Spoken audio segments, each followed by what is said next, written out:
Well, good evening, everybody. Welcome to the stream. I am pulling it up right now, actually, so that I can take a look as well.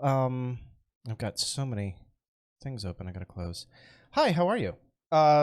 So, what we're doing tonight is I'm doing the Chaos Cast over on Stardust's channel. We're going to be talking about Horseshoe Theory. If you don't know what Horseshoe Theory is, you're going to learn tonight, but basically it's the theory that extremist political ideologies are the same. And some people think it's true. I'm not one of those people. So this is going to be good. This is going to be really, really good. I'm actually really excited to debate this. The Chaos Cast. So today is about Horseshoe Theory. Thank you all for joining me. Give an intro of yourself, and then tell me where you stand on horse theory. I guess horseshoe theory. My name is Biggs. I stream on Twitch at Biggs8500, and I'm also on Twitter and YouTube at Biggs8500. I'm a centrist libertarian, a practical libertarian. I believe in basically individual rights above all, but I do believe that there's some practical situations we can take, and I think that we should strive for best situations and best outcomes for individuals overall. My take on the horseshoe theory is that it is true and it is real. I feel like that when you get down to it, things like authoritarianism and libertarianism can end up being very situational convergence, and I think that we'll find that through this conversation. I think that people definitely have different ideas of how this could be policy oriented, but I think that it's going to be an interesting conversation, and I'm here for that, and I'm here for positive outcomes and positive solutions. So hopefully we can have a great conversation on that topic, and I'm looking forward to what we can come up with here. I'm Dylan. I'm radically far to the left, concerningly so. I'm a council communist. And so basically my position on horseshoe theory is that the philosophical aspect of horseshoe theory is not true whatsoever. In fact, it is quite the opposite. However, practically speaking, and in terms of outcomes, if we want to talk about its, applications to the real world, I think horseshoe theory is a very real thing in that regard. But in terms of just raw ideas, no. Ethan. Hi, I'm Ethan. I'm at Ethan Plays Live on YouTube and Twitch and Twitter and all the different places. And I studied political science in college. Actually, Jean-Pierre Frey's book on horseshoe theory came out while I was in college. I consider myself a progressive liberal, and horseshoe theory is unequivocally not true. Cool. Okay. I'm Jazz Grackle, JAZZGRACKLE, on Twitch, on Twitter, on YouTube. I consider myself a sort of moderate liberal, maybe new neoliberal type. Horseshoe theory, I think, theoretically, no. Like, if you go to the far right versus the far left, the goals are entirely different. I do think there are some convergences. For example, I think that social isolationism kind of comes up a lot. For example, like, if you have such an extreme idea, you're only going to be part of, like, one small social club. So I see these different convergences of things in practice. But as theories, no, I don't believe in horseshoe theory. Kobe. Hello. Yeah, I won't reiterate what because I agree with what most has been said. Monarchism is not monarchism is far to the right, I guess you could say, and anarcho-primitivism is far to the left, and these are not similar ideas at all. These are like radically different. But I would agree that I think that, as I said, there's a practical reality of it. I personally have a sort of evolved theory of it, which I call universal dogmatic behavior. I think if you have a single, all-encompassing worldview that kind of gives you all the answers, it tells you what we need to do from interpersonal life to political life, et cetera, whether it's a religious worldview, historical materialism, Marxist-Leninism, hyper-rabid, nationalism. It seems like you just kind of get attracted to certain kinds of behaviors, right? Limiting wrong, being very sensitive to wrong-think, limiting what information is available, authoritarianism, anti-democratic behaviors. It seems like that's kind of like what maybe a more academic. It's silly to call it academic, but a little bit more theory-brained take on it. So yeah. I don't know if I introduced myself. I'm Kobe. I don't know if I said that. Awesome. Hello, I'm Pastel Dallas, or Abigail. Pastel Dallas on like everything, so Twitch, YouTube, and Twitter. I would generally call myself a neoliberal, liberal, progressive, civil libertarian. Those are like the best labels that I ascribe to myself, and I think labels are like really stupid and don't actually muddy the water a lot in political conversations. I obviously do not believe in horseshoe theory. However, I have very funny examples of people on both the far left and far right doing and saying the exact same things. So for the memes, I'm just going to present this as if it is true because it's really, really, really funny. Oh yeah, what was that? Yeah, I just wanted to point out, like, I noticed, like, as like a liberal, if I see a page, it's like, hey, like, let's make fun of liberals. I have no idea whether it's from the left or the right until I like really dig into the accounts and find out. Exactly. Yeah. That's man. So like, very recently, I've been coming back onto Twitch and streaming a lot more, and like, I'm deep in pinky Twitter right now, and I'm telling you, I cannot tell these people apart from like Nazis and pinkies. It's actually impossible. Without like looking at their bio, because I usually will say it there. But Right. yeah. So obviously, I'm glad no one here like actually believes horseshoe theory is real. I was worried that maybe we'd get someone, but we don't. But yeah, I'm gonna be presenting it as if it is real with examples because it's really funny. Okay, and I am the host, Stardust. My political affiliations are irrelevant in this conversation. I just play devil's advocate. I will say that there's also similarly on the left and on the right, this whole don't trust the media. It's there to brainwash you. Don't trust any media because it's gonna, it's there to brainwash the masses. And it like super far right and super far left will also even like reject any reputable sources sometimes that you present to them. So, well, yeah. And I think what we're talking about is really extremism, right? Because extremism looks the same, whether it's religious extremism, political extremism. Any kind of extremism fundamentally is going to say, we all must believe the same thing. And if you don't, you can't be in the club. And, communism, absent from Leninism, I'm talking about communism, I'm talking about Marxism. Communism doesn't have something where it says the infidels must be eradicated. Fascism does, totalitarianism does. And that's a fundamental difference. Communism is a theory.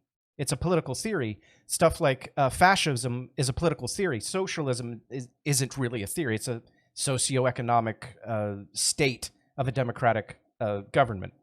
We're talking about theories. We're not talking about practicalities. Well, I guess if you're like, I guess if you want to, and I agree with you, but I think like it's different for me to think about Marxism in like a normative sense and Marxism in a descriptive sense, because you can take like Marxian analysis, and even that's still used in a lot of liberal academia to understand maybe how like labor force works with like the ownership class and all that stuff. You can do that, but I do think that once you start getting into like this is how things should be, then there are some kind of deductive actions that must be taken, and I think that's where we get into problems, at least somewhat. Yeah.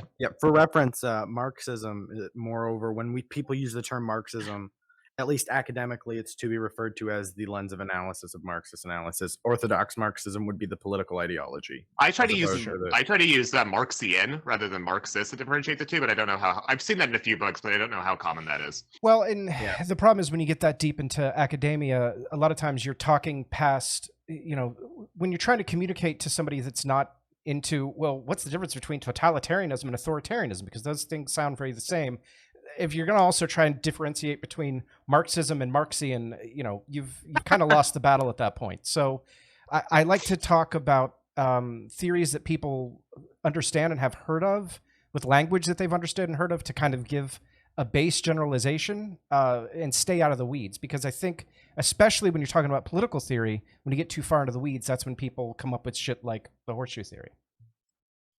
So, Stardust, it's really funny how you mentioned that the far left and far right both hate the media, because I literally have a meme of someone, and I'll post it in our little chat here, and in general chat in your server.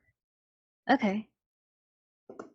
And you can show this on stream if you want, of this person tweeting literally that, how they think the Holocaust might not be as bad as it was because of the Western media lying about it, and how they've lied about other Holocausts, or other genocides. Oh my gosh. What is it that there is like Holocaust denialism on both sides? It's so wild to me. Well, I think what's interesting is that you get into like conspiracy theories, and I think the answer for conspiracy theories is that like people want like an easy enemy and like an easy answer. So it's very easy to go, who's the answer? The Jews. Who's the answer? What's Yeah. wrong with the world? The capitalists, whatever it might be. And I think it's just very easy for people to digest on either side of those things. Well, and it hooks back into extremism because you've got to be, if you are an extremist, you only want to be around other extremists because everybody else is immoral or, whatever label you put on whatever it. you want to say. Sure. Same reason why Sharia law is very you can't be outside of Sharia law because it's an extremist ideology. So I think maybe it's tied to that somehow. That somehow people on the left believe these things, but obviously it happened and billions of people died. Yeah. I have a question. Let me take it in this direction. I thought it was kind of interesting. A point that was brought up earlier that I agree with, which is like, seems like the further away, the more extreme you get to a political ideology, the less they trust the elites. The more that they see like elite institutions, like political universities, the CDC, as being elements of the deep state. Or like, I was just listening to some people who were doing anti-vax stuff from a left-wing perspective, because like in the 1970s, Pfizer did some shitty trial in Africa, and they're like, well, that's because big corporations don't like life, and so they're giving us a bad vaccine. You kind of get there. You kind of get there either way. Sure. But this would be my question. It seems like horseshoe theory very much is a boots on the ground political theory. What I mean by that is it's not academic. It doesn't seem to be trying to describe. Sometimes it's used to, but it's not trying to describe the differences between, like I was saying, anarcho-primitivism and between Marxist-Leninism and between Maoism and between this, that, and the otherism. It seems to be trying to describe the actual, at the end of the political, the end of that conveyor belt, the actions that people end up taking, the ways that political organizations end up acting, right? The idea that, you get whether you have hardcore communist organizations or hardcore fascist organizations, they'll many times advocate for like political terrorism, et cetera, et cetera. I'm not sure how much. I think it's true that it's not academically correct, but I think there's a little bit more of an interesting analysis there. When you look at what Jean-Pierre Frey said, he actually said kind of what you said, like in the middle of the horseshoe are centrist elites, I think is how the phrasing he used. And those centrist elites, what were we going to say? No, go ahead. Sorry. And those centrist elites are their own type of extremism. I think the whole thing is crap. I'm just describing what Jean-Pierre Frey said. Don't at me.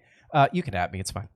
So you've got these centrist elites in the middle that want to keep everything the same. That it's almost, the way he describes it, it's almost conservatism because they're afraid of change and they're afraid of anything that would let them or allow them to lose their status as the elites of this society.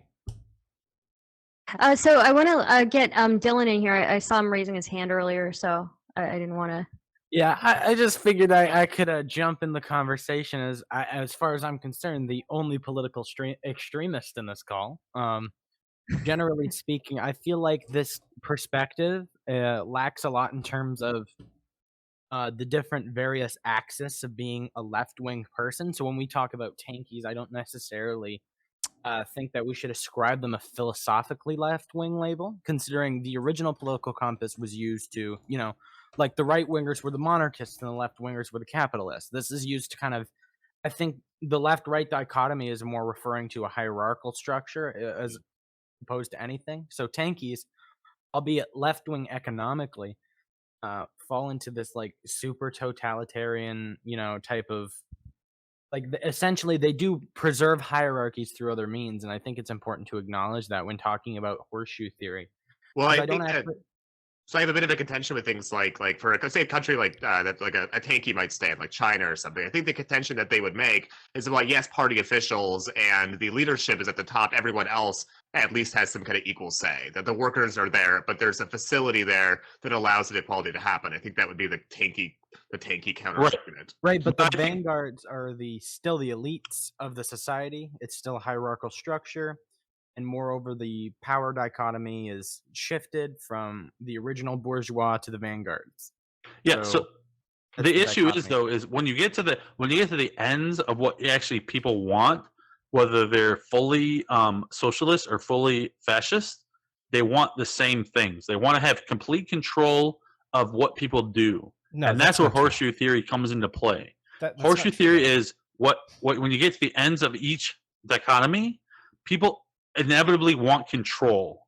And that's where the actual epitome of this whole conversation is to be held, is who has control, whether it's the people, whether it's the government, or whether it's the elites, or whatever you want to ascribe to the people in control. That's where it comes down to. And I think So I think Pastel is raising. Oh, her sorry, hand, so, Pastel. Yeah, so just to be serious for 1 second, I think horseshoe theory is only slightly valid whenever you consider like both far left and far right we want to use populism or some populist policies to get things passed. And populist policies tend to be popular for all people that fight populism, right? And so that's why you'll see sometimes both sides saying the same exact things or roughly the same things because it's popular. And if they can convince people like, oh, hey, we want this popular policy, scooch over to my side more, we'll start seeing people slightly radicalized to that side, which is where you can see like whoever said like a boots on ground type ideology, where I kind of agree with that, where like not in the academic sense, but in just the layman, how people will try to convince other people of ideologies, they'll use populist policies to convince them of their like far extremist ideologies, and I think that actually has a lot of merit to it. Yeah, but what the actual like legitimacy of whatever is in control of is, to me, the far left is they want the people to be in control, and the far right wants the elites to be in control, or whatever they deem to be the correct version of their ideologies, right? So whatever you come down to is whatever the ideology that you expose is what should be the correct course of action.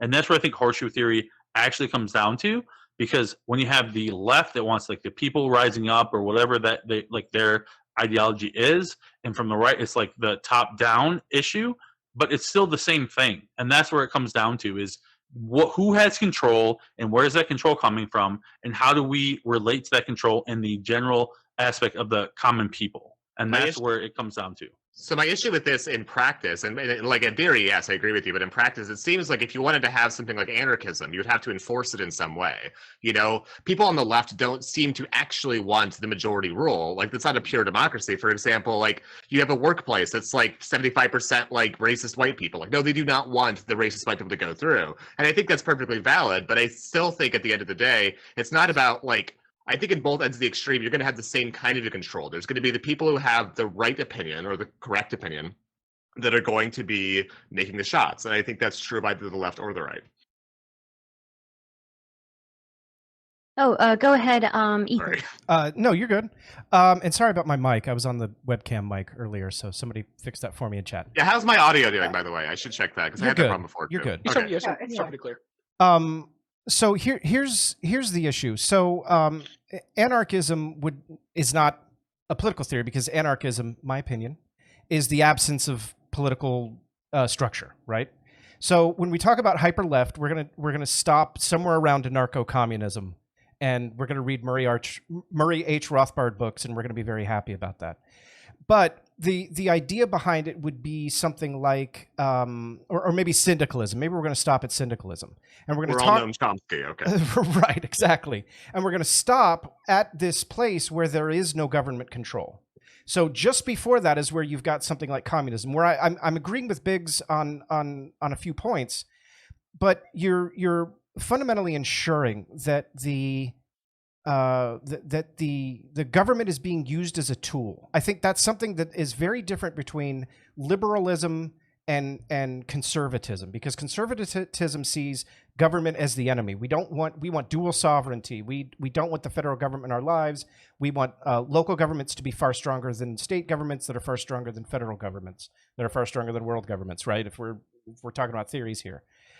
Where liberalism says, no, the government is a tool. The government is a way to ensure equality, whether that's economic equality or gender equality, any kind of equality. We use our government as a tool to ensure it, to make these regulations, make these laws, and to enforce these regulations and enforce these laws. And so that is one of the fundamental differences that you're not going to get from the extremist sides, right? Because you're not going to get you're going to get an enforced hyper ultra nationalism from fascism, and in communism you're going to say everybody's the same, everybody is equal, and everybody has equal rights. Fundamentally, the capitalism says everybody has access to resources, and socialism would say, well, everybody needs to start from the same place so that they can achieve those resources, so that they can grab them. Dylan, did you want to go and respond to this? Yeah. Yeah, I was gonna say before a vein in my forehead explodes, I feel the important distinctions here one has to make is with anarchism and anarcho-communism, right? Because these are all theoretical ideas that have never been attempted. Sure. You could say they've maybe been tried or pushed Well, for. you can't like Rojava or like Catalina, whatever. Catalonia. Catalonia, yeah. Yeah, Catalonia. I would count maybe like the Zapatistas to an extent, Okay. but I think still in practice, like anarchism as a political philosophy can't really function in a world where there's other governing bodies around it, which is why it's a very impractical philosophy, generally speaking. It's But- more of a way of thinking, is that right? That's what I've heard from anarchists. It's more a way of analysis and trying to reach towards something rather than like an end goal, even though the end goal is there. The issue with that line of thinking, though, is the distinctions between all the factions of anarchists, right? Because they're all ideologically very different, despite what they say. Like, if you think about like anarcho-syndicalists and communists versus ANCAPs, and Like honestly, how useful is your we political ideology if there's only 5 people who are practicing Okay. it? Like, that's True. Maybe- Actually true. agreed. Well, I do want to hear. Was there anything else Sorry. that you wanted to say, Dylan, or? Well, yeah, I feel like I feel like there's a bit of a mischaracterization of communism and socialism, especially going on here. Okay. we well, don't care can you about elaborate? communism or socialism. Well, I mean, no. It really doesn't regard like horseshoe theory. We only if we're care about talking patriot horseshoe ideologies theory, here, okay? Wait, no, because the point we engaged on was communism is enforced something. It's not really, if you think about this definition of stateless, classless, moneyless society, which I know How do you get everyone there? thinks is Okay, hold on. theoretical. You can't Right. get there without actual government intervention. That doesn't exist Yes, without that. so but the thing is you can't get to any system without government intervention. Exactly. True. Right. So how So can the you thing is- espouse governmentless like Well, there's currency-less, hold on, not theory? governmentless, so stateless. there's methods and Stateless. approaches to getting to these places, right? And that's ideologically where all the systems are very different. And I just feel like this mischaracterization of communists as totalitarian. How else would you? How do achieve you that? get to unfounded. socialism or communism without coercion or violence? Like how do you Right. get So to that you point? can do it through coercion or reformist Coer- coercion, which isn't necessarily what is the difference of a coercion? right. that So the is- thing is there's ways of getting to a socialist economy that are different. When has that Wait, ever no, no, no. happened? Okay, I got So- it. Okay. Wait, Wait, We're- listen, we gotta- okay, we gotta- okay, No, that's not Before really an 5 people argument. cut me really. off and everyone starts Yeah, being stupid. yeah. Okay. Yeah. There's a bunch of approaches one can take to socialism. Which right? one is taken most often though, or historically has been taken most Well, often? that's not Historically- really. Yeah, I was gonna That's say, not What really is your relevant. ideological best Wait, option? guys, Reformism. Okay, yes, guys. Let's let him elaborate on what exactly he don't sees. jump on me, please, for the love of God. Yeah, I yeah. love jumping on you, Love Dylan. jumping. Let's go.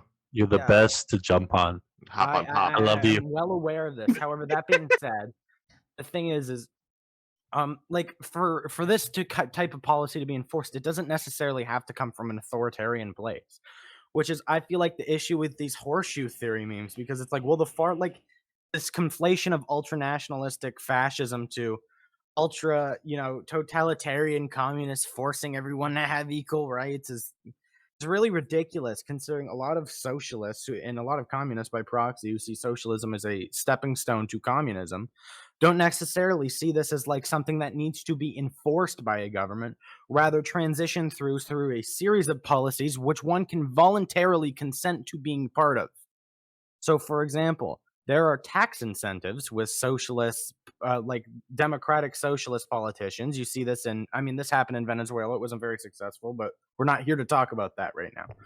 Moreover, like if we were to contextualize this in America, right, and someone like Bernie Sanders were to come in and be, President Bernie Sanders, and that doesn't seem very likely. However, if someone like him were to be like, we're going to legislate tax cuts, We're for going to worker legislate cooperatives. socialism. We're going to legislate, like he's going to put tax cuts in for worker cooperatives, right?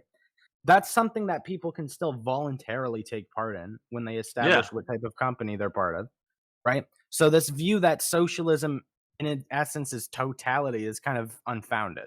I guess one of the issues is that everything you're describing is liberal capitalism to me. I think Or- if we can Wait, completely if the economy transitions to a point in which the economy is socialized to an extent that people have the ability to we have to give the people the choice to Right, be so they- socialist. So if you want to have people that want to institute co-ops, I'm 100% behind that. I think that people should be able to do whatever the fuck they want to do because that's what they want to do, not because somebody tells them to do it or not. And I think you I don't completely think that agree with. I think that democratically that's elected actually. I agree with you, Dylan. are I think that voluntary? co-ops and things like that are beneficial if they can be done in a way that can show that co-ops and things like that can actually improve, like worker rights and worker abilities. I think that's Right. 100% justified. Okay, middle person has not got. I think you've been raising your hand for a long time. I forget your name. I'm sorry, but I feel like plaid shirt. You've been waiting like a while. an unbelievable amount of things. I'm so like, sorry. The fact that Okay, we're please even go. talking about like, well, actually, you see, in 1947, the fascist tendency of North Italy said the fact this is okay. Horseshoe theory is a street smarts theory. It is not a book smarts theory. And I don't even disagree with anything that's been said. Everything I think has been astute analysis. But I don't think it is irrelevant to the idea of horseshoe theory in the slightest. Okay, horseshoe theory is about the ways that ideologies in a given material condition in a given society actually end up working. One thing I think that we are losing is that horseshoe theory is dependent on the idea of there being a center. Okay, you have to have a society and define what is the majority power holding ideology. Like Overton Windows stuff. Exactly. Yeah. If I'm talking about establishment liberal and then establishment conservative, okay, if you have these ideologies, you are obviously pretty close to the center. You don't want to see the overturning of democracy. You don't want to see a civil war, et cetera, et cetera. And then the further away you get from this, the less concerned you are about our democratic liberties, the less concerned you are about things like going to war with certain parts of the country or whatever. Horseshoe theory is talking about these given ideologies, irregardless of the academic sense, in the context of them not being in that periphery of power. It's talking about, the horseshoe is talking about things away from the periphery of power, of powerless ideologies. The comparison I would make is that, like, I read two different extremist manifestos. I read the neo-Nazi manifesto Siege, and I read the anarcho-primitivist manifesto Uhuru. And both of them basically argue for the same thing. We have to just destroy society. For whatever reason, the Jewish people slash the technological society, they've taken over. Yeah. We have to just literally go complete like nuclear war. And they argue for it's very similar. And it's not because they have the same idea. It's because they have a similar material environment. One group is from the group ITS from Mexico, and Siege is written by a guy I think he lives in New York City or something. But they have a similar material environment, right? America and Mexico are both in neoliberal societies, obviously different. Mexico's much less developed, right? But they're both trying to fight. They're both extremely marginal ideologies. Overt neo-Nazism, literal praising Hitler, is not a popular ideology in America, and anarcho-primitivism is not a popular ideology in Mexico. So they basically end up having similar material solutions. That's what I think horseshoe theory is focusing on. It's not it's the first part of destroying the current establishment. The far exactly. Right and the far left are both going to hate Israel, for example. That's a very good point. Yeah, horseshoe that's theory a really good point. Says nothing about the next step. Horseshoe theory is talking about what do we do about the current society, saying, okay, what is your analysis of what we should do now? And then obviously we disagree. We need to kill 90% of all human beings and rewild society, and we go back to anarcho-primitivism. We need to get rid of all people that are not white people and create, resurrect Hitler through black magic. You have your own stuff, but it's describing what do we do about current society now. Okay, so I want to say a couple things. I'm sorry. I think Pastel had her hand up. Pastel's before. been up for a while. I'm sorry. Yeah. So I'm sorry. So if I can go to Pastel and then I'll go to Ethan. How about that? Yeah. So I just want to bring up how I agree with the horseshoe theory. As Chloe was just saying, is like what people's initial like prescriptive thing we should do to topple the current society to get where we want to go. It's a really big thing because I don't think a lot of people, regardless of their ideology, want to like make an unstable or a society and like something that isn't going to work. They believe, at least to some degree, that like their idea is going to work, and they just want to create some society they believe is going to be perfect or better than what we have, which I think is like a really, again, another like maybe point where horseshoe theory might actually hold up, where like a lot of people do have some of the same core axioms where they're like they want to make a society where their people, quote, like their people, whoever that may be, can live like freely and safely, be fine economically and all of that. It's just they go about it prescriptively differently. Also, I think we're missing out on a huge thing of like on social aspects, how horseshoe theory might be similar, because like there are a lot of people, even streamers out there, who will say the same things with completely separate ideologies, which I find very funny. Hey, Ethan, did you? Yeah. So I don't like the pairing of socialism and communism so closely, because socialism has been implemented many times without any kind of violence. It's called It's the New also Deal. very broad too. Right. Like, so what do you consider socialism? Like if you have like liberal socialism in like Italy or in France, for example, as a kind of socialism, like with Marcus and stuff. Sure, absolutely. So socialism was implemented through the New Deal into our capitalism and helped control capitalism. That's socialism's purpose. And socialism needs to be paired with a democratic or Republican government, however you want to say it, in order for it to function correctly. Communism is about not only seizing the means of production, but the elimination of private property, which socialism does not require. Socialism does not require the elimination of private property. So, Right. So when discussing communism, if we're talking about Marxism, and then you have to talk about transitionary stage Marxist socialism as an accompaniment with it. Not necessarily sure. socialist, because all socialists range, throughout the political spectrum. Like in a world where there's, pretty much two prevailing economic philosophies, right? There's obviously going to be a lot of variance among the two, right? So when pairing communism together, if I'm talking about communism and the socialism I've attached to it, it has to like as a transitionary stage, it has to be either some type of syndicalism or Marxist socialism. Well, and I think the difference is that communism is a philosophy and a political ideology, and socialism is a socioeconomic theory. So they're that fundamental difference is what separates them and why they're on different places on our political axis. Yeah, I would disagree. I think Marxism is itself a way of looking at economics. Well, we're not talking about Marxism; we're talking about socialism. So that's the thing. Okay. We have to uncouple these things because they do have fundamental differences. There's this word I love. I read this whole article the other day on Merriam-Webster's website about contronyms. It was the first time I'd ever come across it. But a contronym is a word that can mean the opposite of itself. For instance, if I said the window is transparent and your lies are transparent. So in those two sentences, transparent actually means the opposite of itself. And I think a lot of times we talk about communism and socialism in ways that are contronyms, that are contradictory to each other, sometimes when we make similar statements. So we need to remember that socialism, like I said, is a socio-economic theory. Communism is a political ideology and a philosophy. Well, I think also you have to understand that socialism, again, is not one thing. It's just like communism is not one thing. I would even like to separate the idea of Marxism out from communism per se, because even they were communists before there was Marx, for example. So I think communism and socialism are much more broad sort of ideas than even we're giving them credit for, honestly. Well, I mean, I think most modern political ideologies spring from the Enlightenment, which is what spawned the French and United States revolutions, and that's why you see some similarities in them. I'm gonna take shit for this, but without Locke saying what he said, and without Adam Smith saying what he said, and people like Paine and people like Jefferson, they were later on, of course, but you wouldn't have gotten to things like Marx. You wouldn't have gotten to things like Jean-Pierre Frey and Murray H. Rothbard with these, more unorthodox ideas in the 20th and 21st centuries. I'd like to go to Dylan because he looks like he needs to say something. So. Oh, you read my mind. So, basically, the thing is I felt the importance of talking about Marxist socialism here, because as the prevailing definition of socialism in the context that we're speaking of horseshoe theory right now, I feel like it's important to distinguish them, because if we want to talk about the etymology of the word, how it traces back to Robert Owen and all of these other people, Charles Fourier and all of them, right?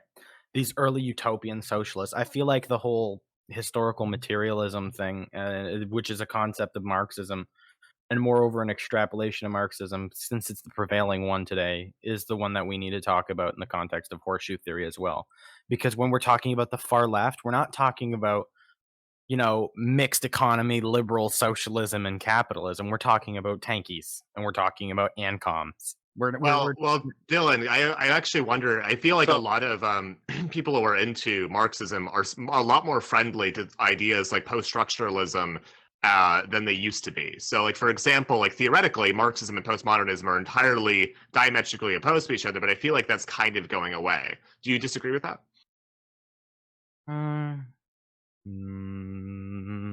Thinking. I think we're leaning more towards like general, like not conservatism, but what's the collectivism. I think that the push towards collectivism is generally what's accepted in, especially in the United States right now, is people are pushing for those things. But to me, I think that the whole issue of horseshoe theory is that conservatism leads to fascism, and then socialism leads to communism. But I think that those two things, communism and fascism, definitely share a lot of the same tropes, which are required to actually institute those ideologies in general. Right? There's a lot of control issues where there's like centralized control, both in communism and fascism. And that's where I think that the whole issue of horseshoe theory comes into play, is how much of those things are actually designated by the people or designated by the state. And that's what separates the two. So big. This is actually I like where you brought this with, because this has kind of been my whole point. I want to wrap it up. Then I'll answer Jazz after this, because I've sat and reflected on the question for the 2 minutes I got. Sure. The thing that I wanted to talk about though is sort of the this approach to like socialism necessarily leading to communism and the mechanisms of enforcing it, right? So like this kind of dictatorial concept of whether it's fascism or communism, and they're both authoritative. I feel like this is more, and the method of getting there, I feel like this is more tied in. And I talked about this with Infrared the other day when we debated, because that was a fun time. We talked about vanguardism, right? And I think vanguardism as a concept is moreover the thing that leads to these sort of oppressive regimes. If the ones we're talking about historically are the ones with these hugely negative connotations. So if you wanted to imply that that's the only way we could get to communism, which is just, this has been my overarching issue with the whole line of thought that we've been going through, is I felt like either some of the lines, or maybe I misunderstood some people, but I felt like it presupposes a really authoritarian approach to getting one place or the other. I feel like is the other end though, that if you are like a more liberal socialist or whatever it might be, or liberal communist, reformist socialist, are you not kind of assuming that people want to do your ideology, or that are on board with you? So the thing is when I talk about my ideology is based mostly around prescriptions that I'm making about how I think society ought to be. However, one of the main prescriptions of what I'm making is democracy, right? Because generally speaking, this whole people-oriented political philosophy is that democracy is kind of the reigning, overarching, one of the main principles of socialism, and moreover communism as well. So I feel like that as a prescription is, like the democratic aspect of it is more important in the first place. So of course I think people aren't going to want to agree with me. I think I'm a political extremist, like we were talking about earlier, which I have no denial of. However, that being said, when I'm making prescriptions about society, I'm distinguishing them, but I would rather approach it from reformism than not at all. You know what I'm saying? Like I would ditch the communist revolution thing. I think Pastel had her hand raised. Yeah, so Pastel first and then Kobe. Yes, so Dylan, I have a far less serious question for you. Can you explain why communist and fascist most of the time both have anime profile pictures? Well, you know what? This is actually a really interesting question, because a lot of them don't do this thing. It's a very scientific process. It's called touching grass. They just never tend to do it, and they should probably start. So would you accept that as proof for the horseshoe theory, though? The anime waifu horseshoe. Yeah, I don't know if it's a horseshoe so much as it's mother's basement is the cheapest rent option, but true. Okay, Kobe next. Sure. You know, I mean, 100% honest. I didn't actually have anything to say. I didn't have my hand raised. So I Oh, don't really have a ton, I'm sorry, I don't really have a ton to add. I don't really have a ton of opinion about like communist theory. I don't know. Maybe we'll get there one day. Hey, okay. Dylan, Any thoughts on turn your fireplace on in the background there, buddy.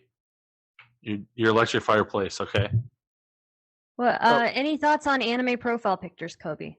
You know, I think people should express themselves as they wish. I think it's annoying. I don't like them. But you know what I also don't like is that I don't like there's like this, the kind of like Tumblr aesthetic, you know what I mean? Where it's like a really kind of pastel drawing of you know, a cartoony. I don't really like that either of people like that. I don't know.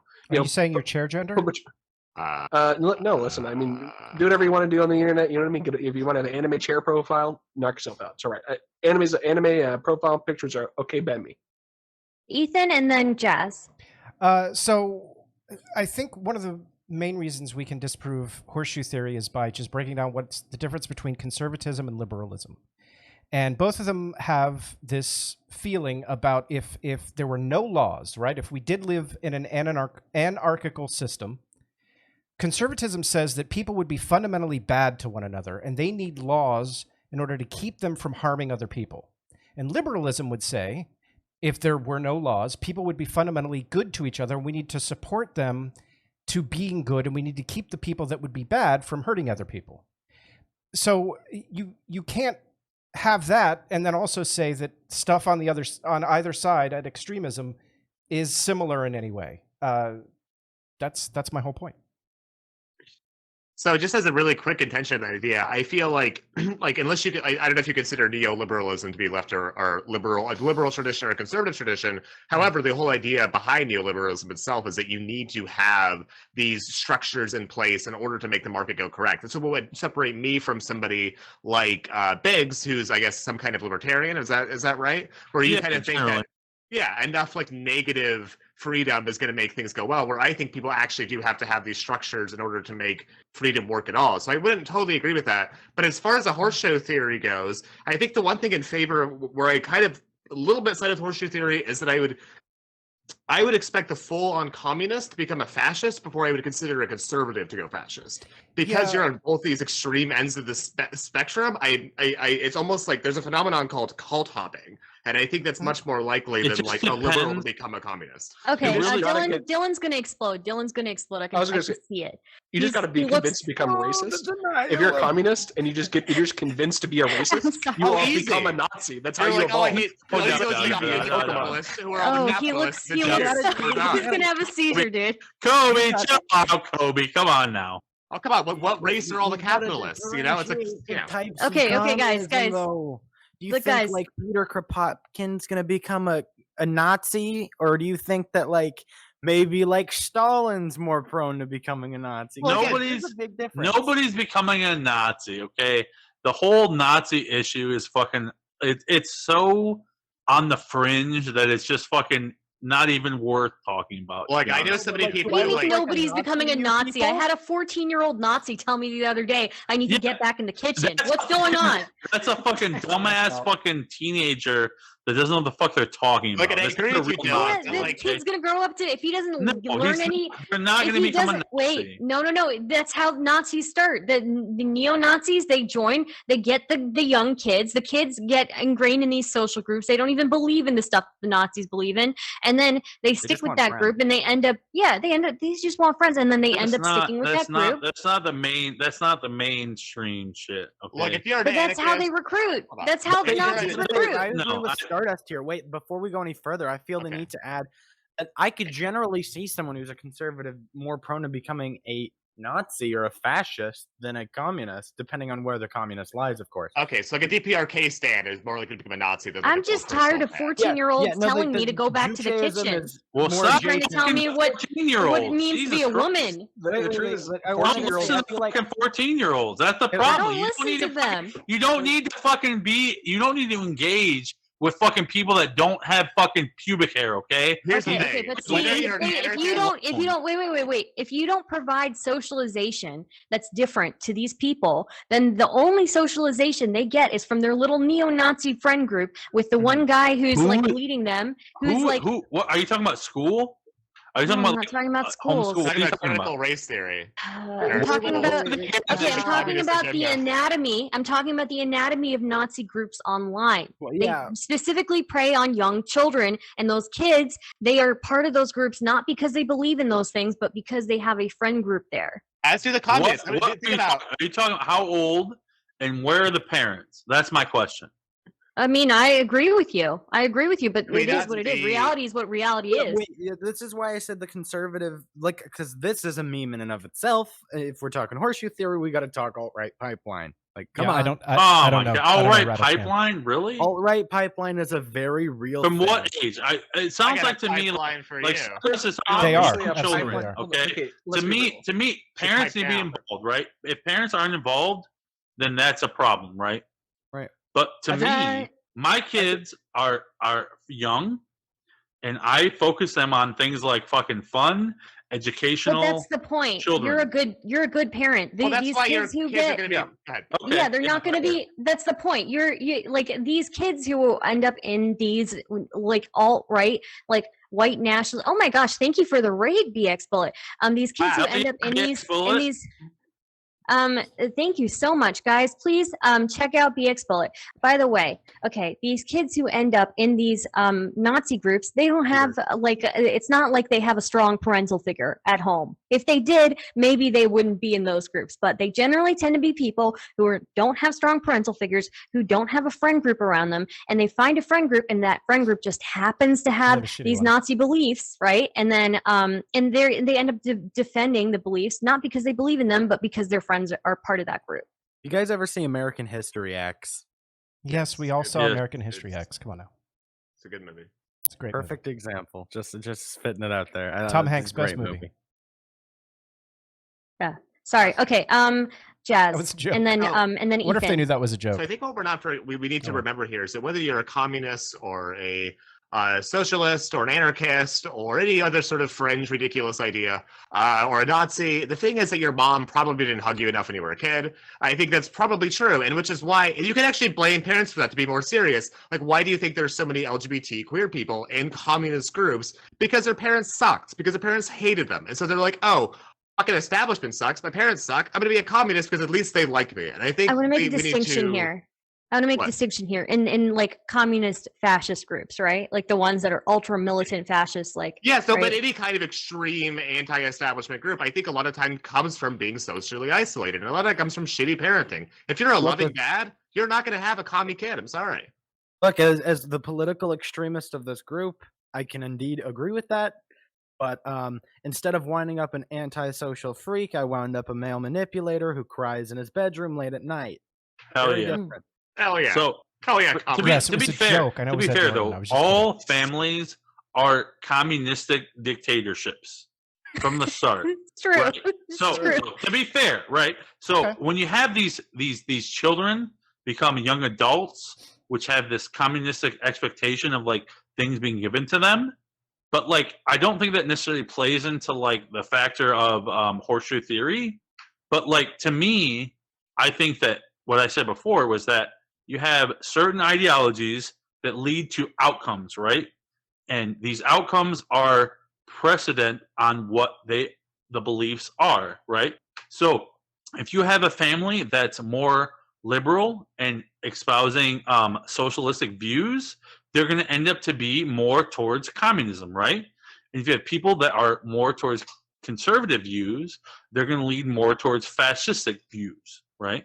But to me, Right. those views come in actuality end up being the same. You have people wanting to control certain aspects of people's lives, both whether it's through fascism or through communism. Do you So think that to children me- have? Do you think that children have lost their work ethic? Like 100 years ago, there weren't a lot of child communists, but now it's kind of going up because we've Well- lost the art of child labor, right? No, to me, you make a really good point, Jazz, and that's a really, really good point. And oh my God, you are amazing. But Pastel has been raising her hand, so I want to call on her as well.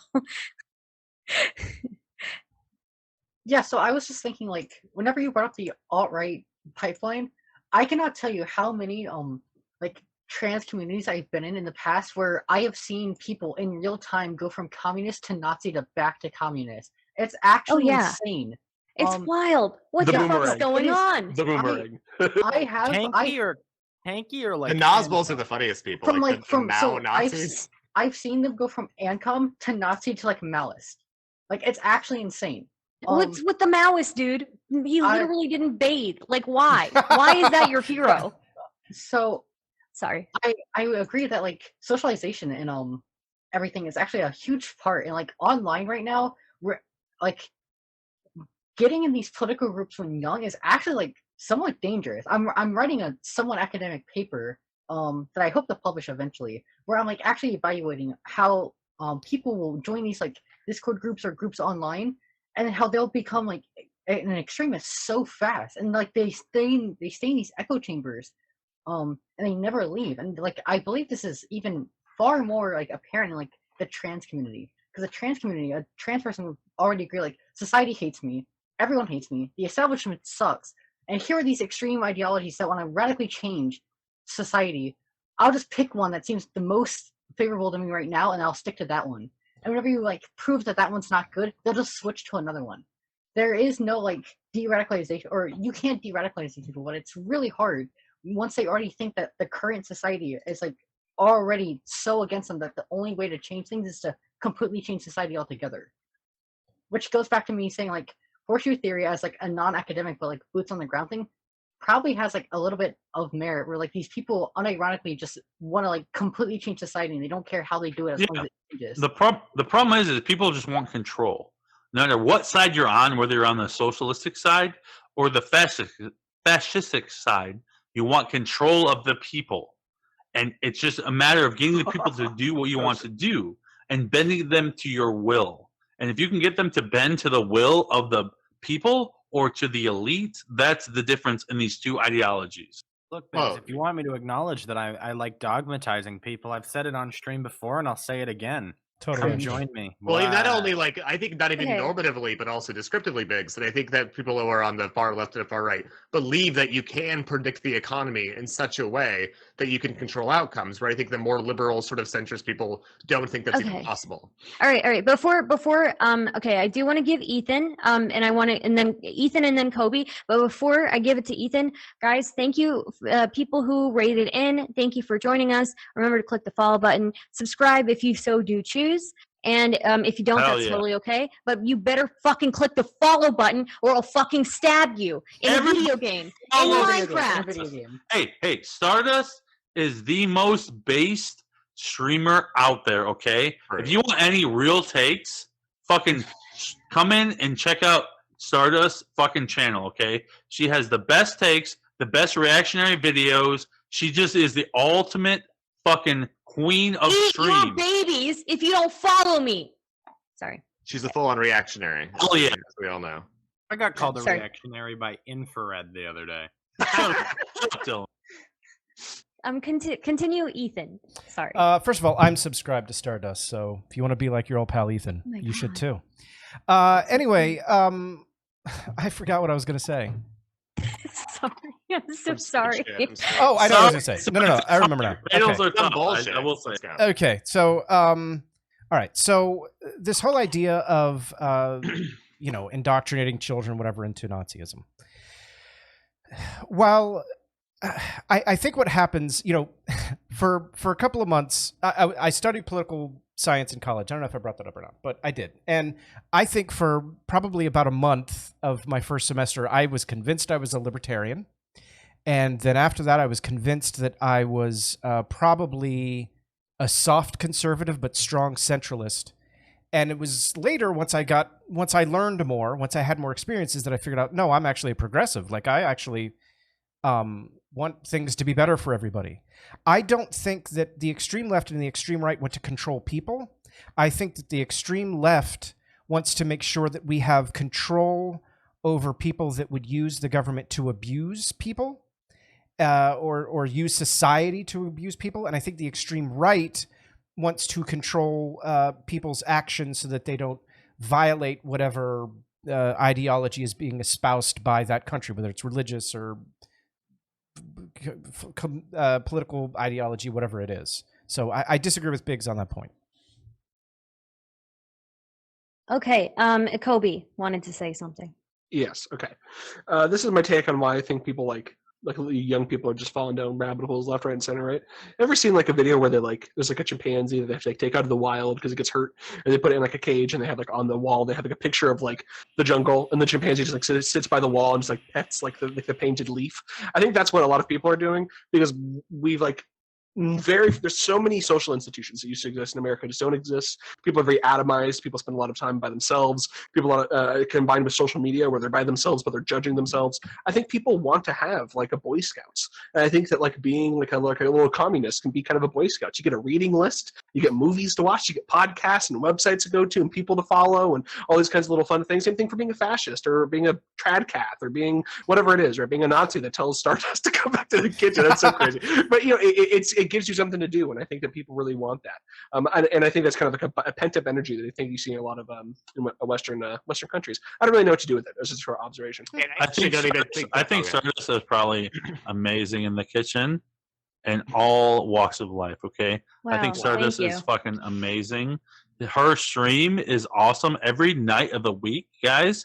I think everybody needs to subscribe and follow her stream because she literally does this every day of the week. She follows all the drama, all the hot takes, and all the crazy ass fucking chaos podcast is fucking awesome. So All right, how much you everybody paying, here Biggs? should fucking How sub much you paying and him? Tell us right now. I- She doesn't pay me anything. I'm just a 100% self-indulging person who loves Stardust. Okay, I literally am in love with Stardust. So I love you too. I'm sorry. I just can't help myself. Okay, Oh. I can't help it. Where's the ring? Where's the ring? Can Bob? I ask? I'm married already, but like if I wasn't, I would totally. Do we be have a all over notary? it. Can we make this official? Is anybody a notary? For real. She does an amazing job, guys. So everybody should sub and follow if you aren't already. She's amazing. I didn't know you okay? were running For an the ad record, I break, can marry Stardust. people in Utah, but I think my license what? expired. An ad break. I'm just teasing you. Sorry, Jazz, did you want to? Yeah, so go? I have a question. Do you think, just for everyone on the panel, do you think this moves beyond just strictly the political? For example, I would think that somebody on the sort of the far right and the far left, not reaching sort of trusting institutions, might also be into something like homeopathic medicine or something into like supplements or miracle cures. Like how different is the homeopathics on the left versus the Joe Rogan alpha brain people on the right? Like those seem to be as true as well. I also see this in an area, just to give you like a quick anecdote. There's a subreddit that I go on sometimes called NDE, which is near-death experiences. And these people are like 10,000 people who have created their whole little bubble based on science doesn't know what the afterlife is. We do. We have the science. And so I think that this horseshoe stuff goes beyond just politics and into kind of everyday living and things. Does anyone have anything to say about that? Yeah, so whenever I brought up populism earlier, this is something I wanted to say, but ADD brain stops me. These people do like interact socially very similarly. There is no difference between the pseudoscience on both sides. It's literally just whichever word they decide to call it is what they call it.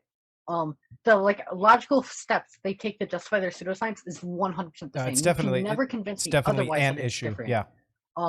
So like yeah, I completely agree. And like social aspects and hobbies that they have probably like almost has a 99% overlap. Well, actually that's really hyperbolic. I'd say probably like a good 60 to 70% overlap in like how they justify things and what the actual hobbies are doing, just because of their thought processes are probably very similar. And Mostly very, crying and close. alcoholism, I imagine. A lot of them. What is up with them like jerking off to guns on both ends? Like I'm totally cool that's with a great guns, but point. like Guns are cool. like both sides. But well, guns are cool, but like that is literally man, their logic right So there. you have First you one, have guns you are have cool. the Well, you no see the Black pretense Panthers one and time. shall not be infringed people, right? You have the shall not be infringed and the under no pretext people, right? So they both want to jerk off to that same thing. So, Old but man to me, says I need guns. But to me, honestly, personally, I think that it is with 100% My arm is within getting every tired. individual's right to own a firearm, because that is what the most efficient way to protect yourself is.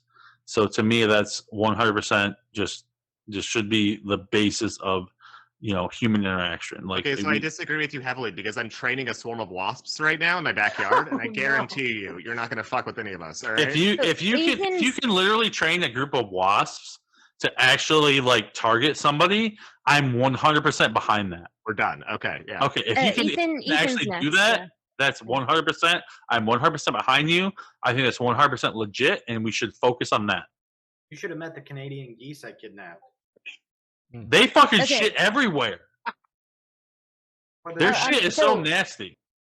They're really fucking they're mean as well. They're really mean. they're not- I've been assaulted by a geese multiple times in my life, but I did want to give Ethan.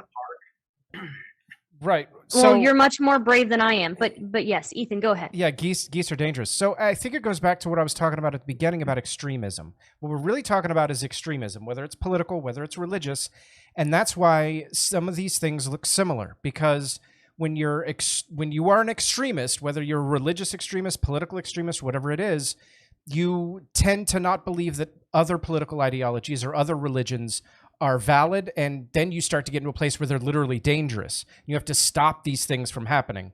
You see it all the time where people are on the right are calling Democrats demons, and they're saying, Joe Biden is dangerous, and the universe is going to end now that Joe Biden has been elected. And it's like he like falls asleep every 5 seconds. He's not that scary, but I think that's why you see people are into guns and stuff, and I like guns, so guns are based. Yeah, I'm well, look, swords are better though. I'm okay with guns. I just don't get all of the jerking off over it. Like I literally was in an argument with like a socialist the other day who was telling me, like a socialist communist or something, who was telling me that gun control should be a thing, but at the same time has tons of guns like just laying around their apartment. We just need registration. We need insurance, and then we'd be okay. Well, I think it really comes down to, as far as guns concerned, like we need to prevent people that are going to be irrational and like a mental health issue to be prevented from having guns.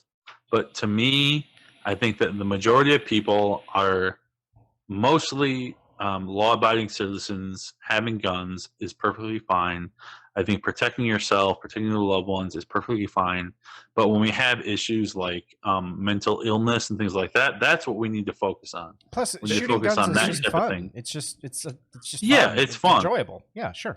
But I mean, I think that like having people having some type of practical gun control, as far as like either people that have mental illness or people that have previous affiliation with like being I don't know what the word is, like An asshole. like assault or things like that. Like they should be prevented from having guns. Things like domestic violence, they should be prevented from having guns. Things like that are perfectly reasonable. I agree with But this. I think what the problem is when people want to take like You guys can hear me, things they like can't. So. magazine limits and things like that has nothing to do with the actual people that are having the guns. So I think that's the problem.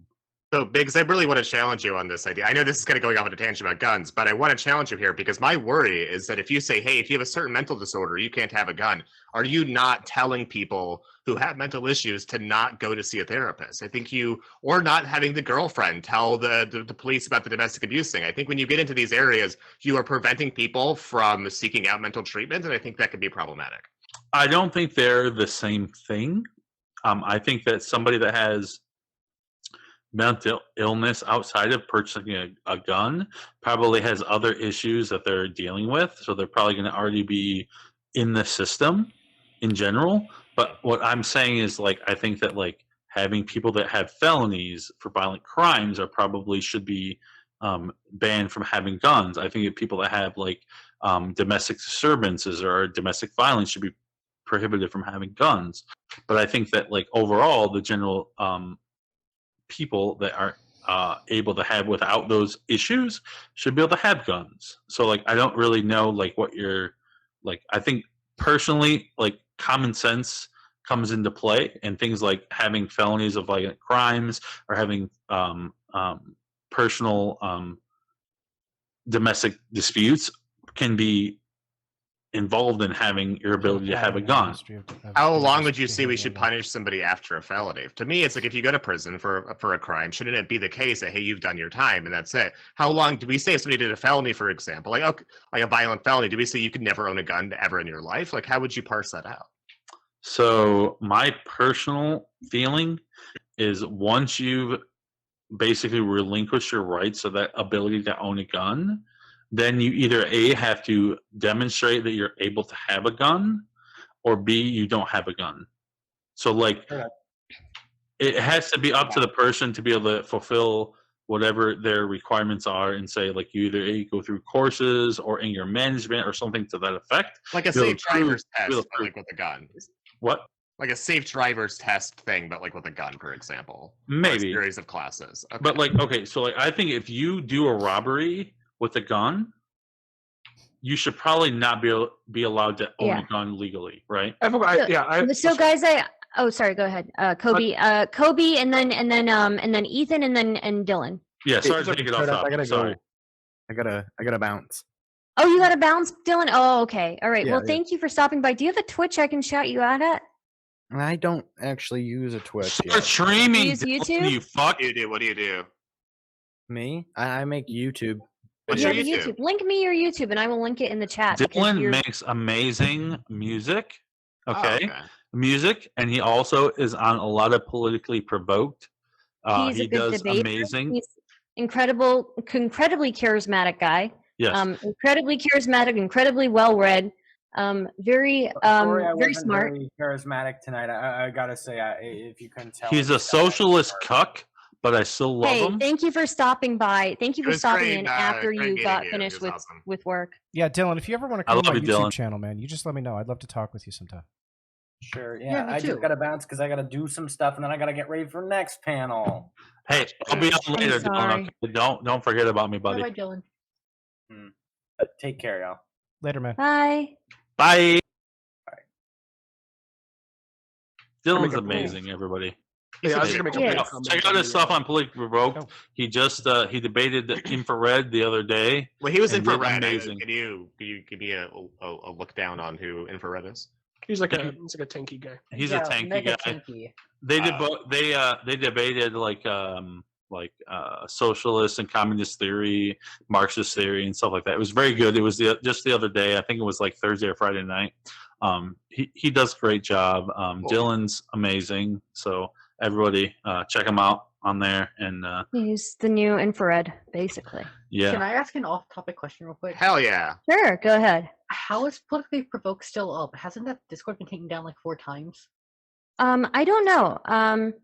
they But do it.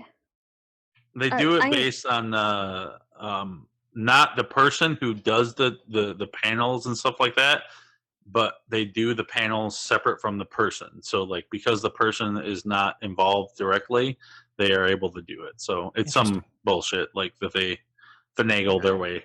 So So Well, I'm wondering. I just want to say, okay, that I am not somebody who believes in deplatforming by any means.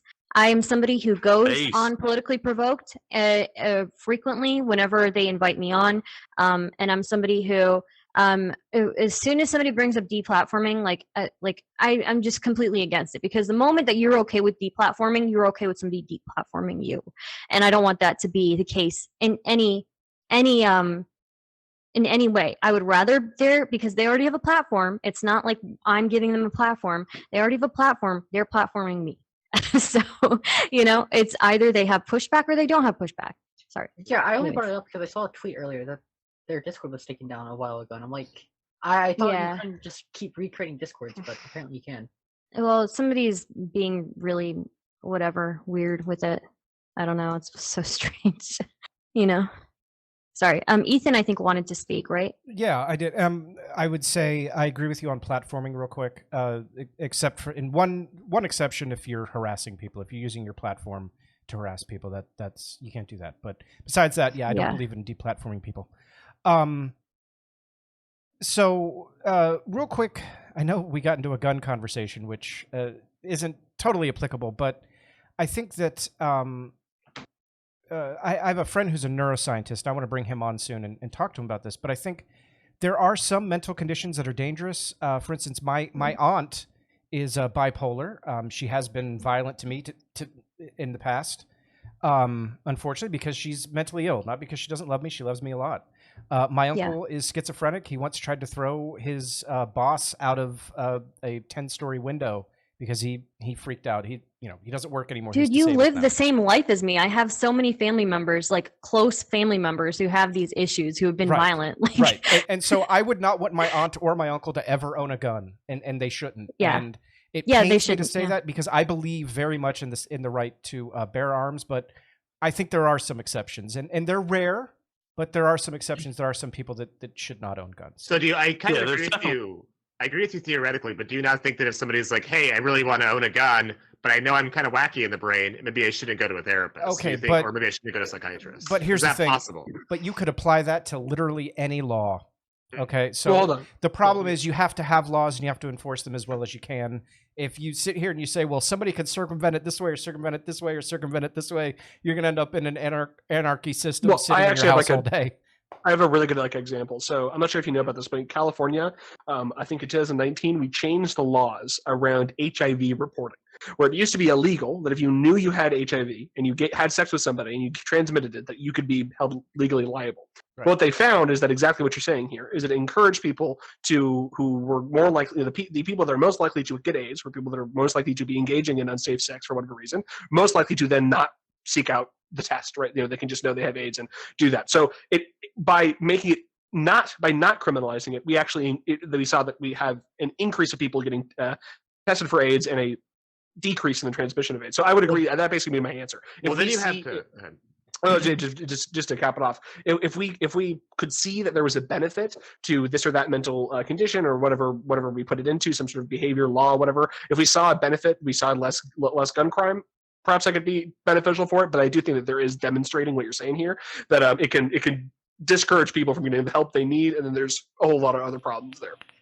I think you also have to ask Pass yourself: do you them. want somebody who's just really quickly, do you want somebody who's either A, has a gun and is very well medicated and in therapy with, like, for say schizoaffective or bipolar disorder, or do you want somebody who might not be able to get a gun legally but has no medication and is not treated at all? Like, to me, the second person is way more dangerous than the first person. So I guess that's where I'm coming from as well.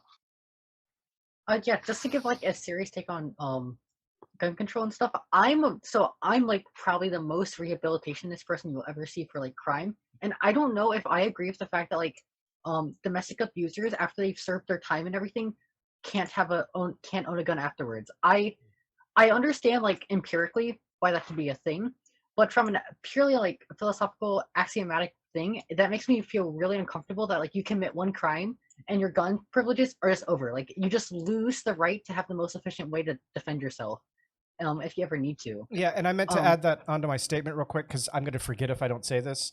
But I'm totally the same. Like, once you've served your time for a crime, you should get all your constitutional rights back, voting, everything. Yeah, 100%. Oh yeah, the fact that some people can't vote after committing crimes is actually insane to me. I cannot believe that's a thing in my country. Yep.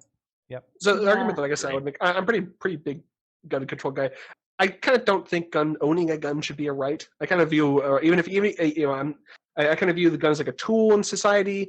You know what I mean? Like, I think that it's fine if you lose the privilege to have certain tools. I think that if, for example, if I worked as a flight person, like a pilot, and I got like drunk a bunch and I had a bunch of infractions, I think it's reasonable for us to say, listen, I'm sorry, you've demonstrated that you do not have the responsible level to be a pilot. You could be other things, but not a pilot. I think I would make that kind of determination. But I also would understand that, there's.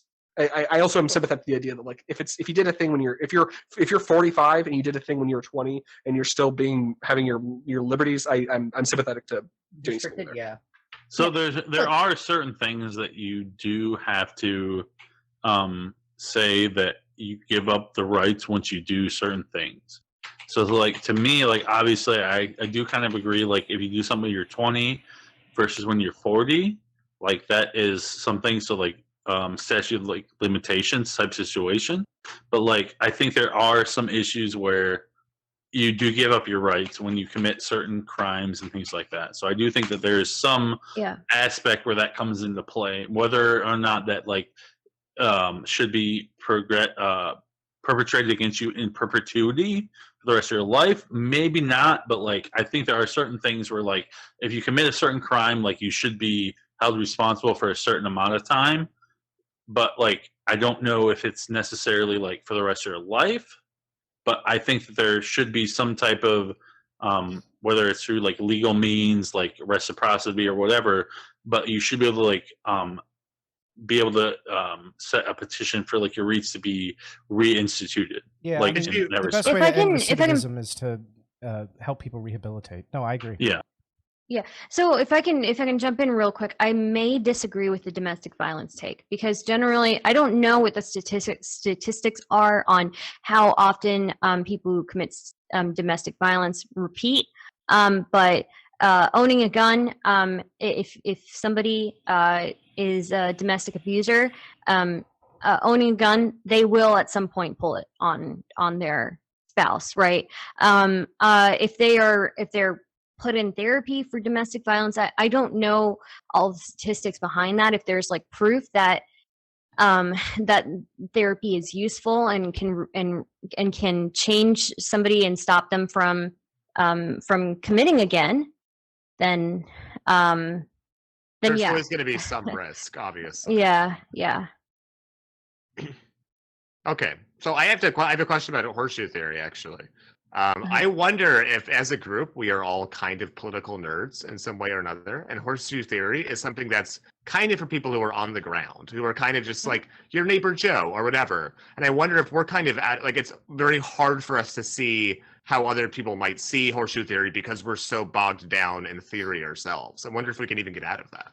Yeah, I work at an economy class hotel, and I like to talk to people about politics as much when I can.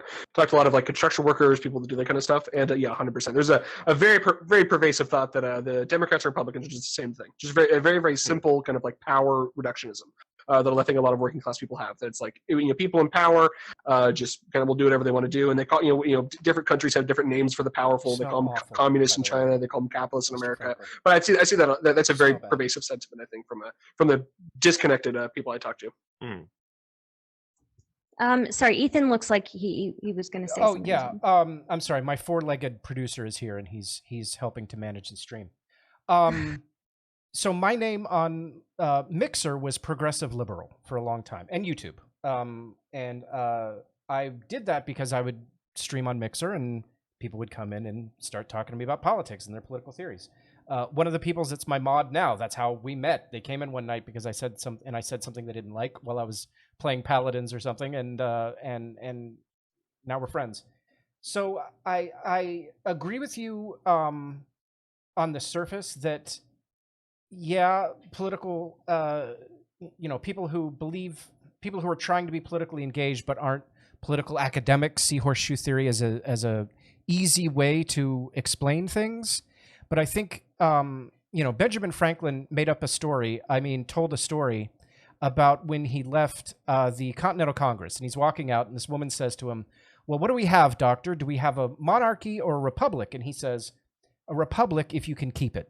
And I'm sure that absolutely happened, just like every other story that Benjamin Franklin told. But the reason that he tells the story is that it's a message to us even today, that the only way we keep our republic is to be engaged with it. So when we're educating people, I think it's fundamentally important to make sure that we're engaging with them in good faith, and that we're doing our best to help them understand whatever the question is that they're asking, without political nerd-splaining to them. True. Hell yeah, nerd-splaining is a beast. So Kobe has to leave, and it is 10 o'clock. I wanted to give Kobe the outro here. So yes, thank you so much. We got started a little bit late, so I wish I could say a little bit over, but I got some other stuff I got to do. So it's been great talking. It's always fun. I'll link my Twitter if you want to talk. I don't really do like stream or whatever. I'm a mod in a couple channels, so it was really fun talking. Thanks so much for having me on, Stardust, and thank you everybody else. Thank you for joining us. I had a lot of fun. Thank you, Kobe. You're amazing. Thank you so much. Yeah. So it's 10 o'clock. So generally this is the point where, like, if people want to jump on, and if there's somebody in the audience who really wants to give their take on something, feel free to jump on. If people need to jump out, feel no obligation to me to stay if that's what you need. All I'd be doing is watching your channel anyway, so I'm just going to stick around. Nice. I'll stick around to see if there's any fun hot takes. I am going to go pee, though, so I'll be right back. Okay, have fun. Thank That's you weird. Why so would I much. say that? Why would I What? say that? Have a What is great that? time. Have a great time pissing, buddy. I'm Oh, gonna yeah. skip the whole way, I guess. I don't know. Oh, come on. Have I you don't never know. have you guys ever like held your piss for like so long that like peeing kind of feels like almost an orgasm? Like it's like that close. It's I've super never good. had so that before. good. That must Yeah. be a dude thing. I think don't it know. is. 'Cause I just Yeah, hold it probably. in. Yeah. Probably, yeah. Yeah. I definitely know what you're saying. You ever had to pee so bad you get a boner? Oh yeah. Yes, yeah. Yeah. Hell yeah. This is If you ever, so like, strange. if you ever like fucking somebody kind of unattractive, Sorry, like make sure you have to sorry pee. to make it awkward. Sorry. And this is like real talk No, right it's now. Okay. fine. If It's you ever fine. want to fuck somebody who's like really Continue. not, if you want to fuck an ugly person, like make sure you have to pee first because like it'll totally keep it going. You know. So, I have a question real quick. Have you guys heard of like people being rated on Twitch recently, like LGBTQ people? Because I'm pretty sure that just happened to me. Rated. Oh, You you got got rated? hate rated? Did you get hate Yeah, rated? hate I'm rated. getting like tons of bot Oh, spams no. and shit right now. Yeah, I've gotten that a couple of times. I'm that's- sorry. That's well, Let I me mean, I don't Let me really see. care. But it's got. Well, I went off stream because they told me to check my phone and they were trying to hack my Twitter. Even though I that was doesn't- the really. hell? Yeah, That's I a- got like 32 different like Twitter password resets. It's actually crazy. Oh shit. Yeah. So like I noticed something. I was on Twitter the other day and somebody quote tweeted me and just put they them. And I'm like, okay, I know you're insulting me, but you can put some creativity to it. You can like give a quip or a joke or like an insult. Like, what the fuck am I gonna do with that? Like, it's like somebody's like, "You're a lesbian." It's like, Okay. like what else do I do? I Right, don't yeah. know. But thank you so much, Stardust, for having us on here. I Yeah, really it's appreciate always it. fun. Yeah. It's been I always amazing. have fun. Everybody who's watching, be sure to sub and follow Stardust. She is amazing. She has great content every night of the week. Every single night. She brings had it. so much She fun fucking peeing. looks beautiful. The work And ethic is amazing. she does the work, okay? She does the work Wow. that people aren't willing to do. Okay. She's fucking amazing and It's a everybody dirty should job. follow Someone's got to do and it. sub. So thank you all, and thank you, Stardust, for being an amazing Thank host. you. I'm gonna be honest. I Thank you thought for about you that. guys the entire time I was peeing. I did. Oh my Really? God. thank you so much. That's awesome. So what you're Sure. saying is you were holding your dick while you were With thinking both about hands, it, yeah, huh? because I don't Oh, want it yeah. to fall in You the gotta- water. Yeah. Sure. Oh yeah. Have a good night, everybody. Thank you so much, Stardust, Later, for Biggs. having me on. I appreciate it. Oh yeah, you guys thanks are all for amazing. coming. You too, buddy. Yeah. Stay out of trouble and have a great evening. Peace. Sweet. I'm Have gonna a have to good move one. my text again. Let me Yep. shout him out. Let me shout out Biggs. Biggs with the most awesome takes. Biggs, what was it? 8 something? 8.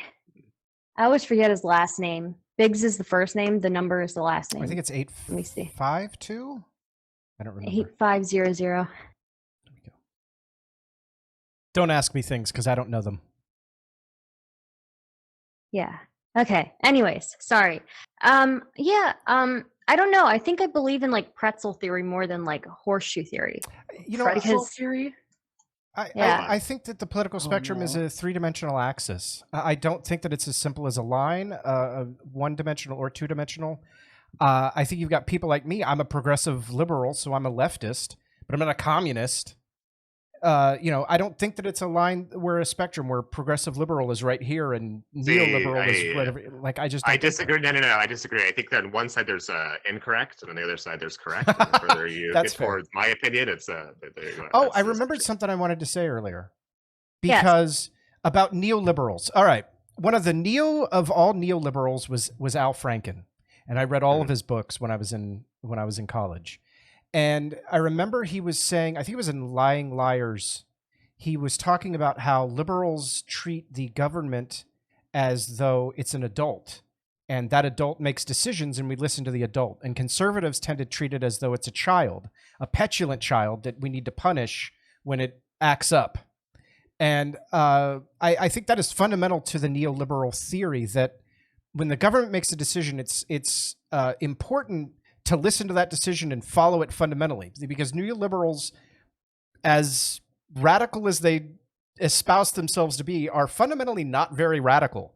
And they are in many ways as conservative as neoconservatives are. That's why they're so similar.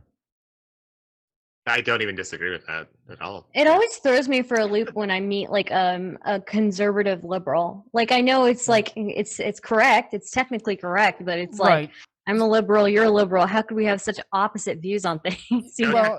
Technically, I'm a neoliberal and a neocon because neocon is about like foreign policy and neoliberalism is about Exactly. economic. That's what I was going to say. So other me, than in like Yeah. academic jargon, I'm not going to talk about that. You know? right. For me, Yeah. progressive liberal, the progressive part is the social stuff that I believe in. I believe in equality for everybody, and everybody should have the same opportunities. And liberal, I'm very liberal economically, and I believe that we need to take taxes and spend them towards making progressive policies happen. So, would you say I'm line up probably somebody like progressive liberal as well. like how do you feel about somebody like Paul Krugman, for example, or somebody who's like on the left end of like the New York Times, or would you go farther left even than that? I mean, I'm left of David Pakman. Okay, he's like a full-on tanky too, you know. So Right. good old- Obviously. David Pakman's not a tanky. He's definitely a centrist. You know, I mean, I think a lot of the times I'm democratic socialist. I think the biggest difference for me is I think a lot of democratic socialists aren't as willing as I would be to regulate stuff economically. I think they're more about they tend to be push things more towards the state level and the regional level and the local level than I would. I think that the federal government isn't some building somewhere that just exists that makes decisions, right? We're going to bomb the Fed, right? Right. The federal government is literally made of people. Like you could go join it. You could go run for an office. You could go work on a campaign and try to influence policy or be a lobbyist. I've worked for PACs. Like I know I did it. So like you can go do it too. And that's the beauty of our federal government. And I think that's one of the differences. That's why I don't really consider myself a democratic socialist, because I like the idea of a powerful federal government that ensures equality for people. I'm not saying it does. There's somebody on Twitter I think you would like. I forget their whole username, but it's the Socialist Investor. Is it Ethan Plays Live? Is that you? Yeah, it's me. Shush. Okay. No, there's a social. You might like the Socialist Investor. Very interesting, kind of like he's a socialist, but he also is interested in like reform, but also like how do you invest in the stock market as a socialist. He has all these interesting takes. Oh, sure. Yeah, I mean, I love the stock market. I pay attention to it every morning at work when I'm supposed to be working. So it's interesting. I used to think that I was pretty left. But like then I interacted with the Twitch space, and now I feel like every day I feel like I'm a little bit closer to being centrist on things. Right. Yeah, like I'm not I think we're all just syndicalist. normal. Yeah, Honestly, I can like interject here. Whenever I was really younger, I used to think I was a neocon just because I thought deficit spending was cringe and it didn't make sense. And then like the moment I was sold on like deficit spending is actually kind of good for large countries, I basically like completely switched from, because policy wise, I wasn't actually a neoconservative. It was just my parents were neoconservatives. Or they said they were conservatives. My grandparents said they're conservatives. So I thought I was, because they would agree with me on any policy I brought up. And then now I've realized they just Hi, Porpoise. They can't hear me talking. You can. Hi, Porpoise. And they agree with me now. Today, I just think I'm a neolib, or somewhere between a neolib and a sockdem. I just say I'm a left-leaning lib. Yeah, so yeah, that's where I'm at as well. For the most part. I used to use the term progressive civil libertarian, but then like I started using that a bunch, and then people would immediately start muddying the water with like, well, what do you mean exactly by progressive? What do you mean by civil libertarian? Right. And then you have to go into the whole like explaining what the ideology is at its core and not what they think it is colloquially. Yeah, it's really cringe. I hate raise labels corporate in taxes politics. and raise capital gains taxes tomorrow. Yes, do it. No one needs to have assets over like $100 million. Like after that, it needs to be like 99%. So that would be me. Like that's the liberal side of my belief. Yeah.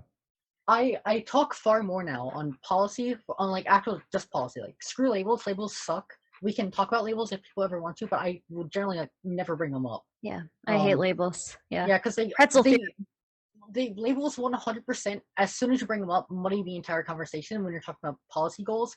Which is like, so I work in my area, my state, for an actual small scale political activist and getting people to vote in our local elections. And I will never bring up like ideologies or anything with these people. I'm like, hey, if you want to vote for these policies, you vote this candidate. And then I try to, if they disagree with the candidate I want them to vote for, I'll try and nudge them through conversations to get to agree to a vote a certain way and everything. I'll tell them why this policy is probably better than the other person's and all of that, and it seems to be really, really effective. But like the moment you bring in ideologies and labels, people get scared really, really fast. Yeah. And this might be something manipulative that I do. Art is manipulative. In the real world, I'll actually kind of pretend to be whatever ideology the person is in order to get my thing across. So if you're like an open Trump conservative, yeah, like I'm really into guns now. I'm really into freedom of speech, all that stuff, so I can get you on my side. So I think it's about kind of being amorphous in some way if you're going to be like a politician of any kind. You're like a ninja. It's you've got the DC ideology. That's what we do in DC. Like nobody, like who cares? Like in DC, at least when I was younger, nobody cared about ideologies. I got invited to like the log cabin Republican parties all the time, and like those dudes are fucking. They fucking know how to party, dude. They know how to fucking party. Like holy crap! And it was great. Every time I would go to one of those parties, I would feel like I'm being treated like royalty because I'd be like one of the few like minorities there.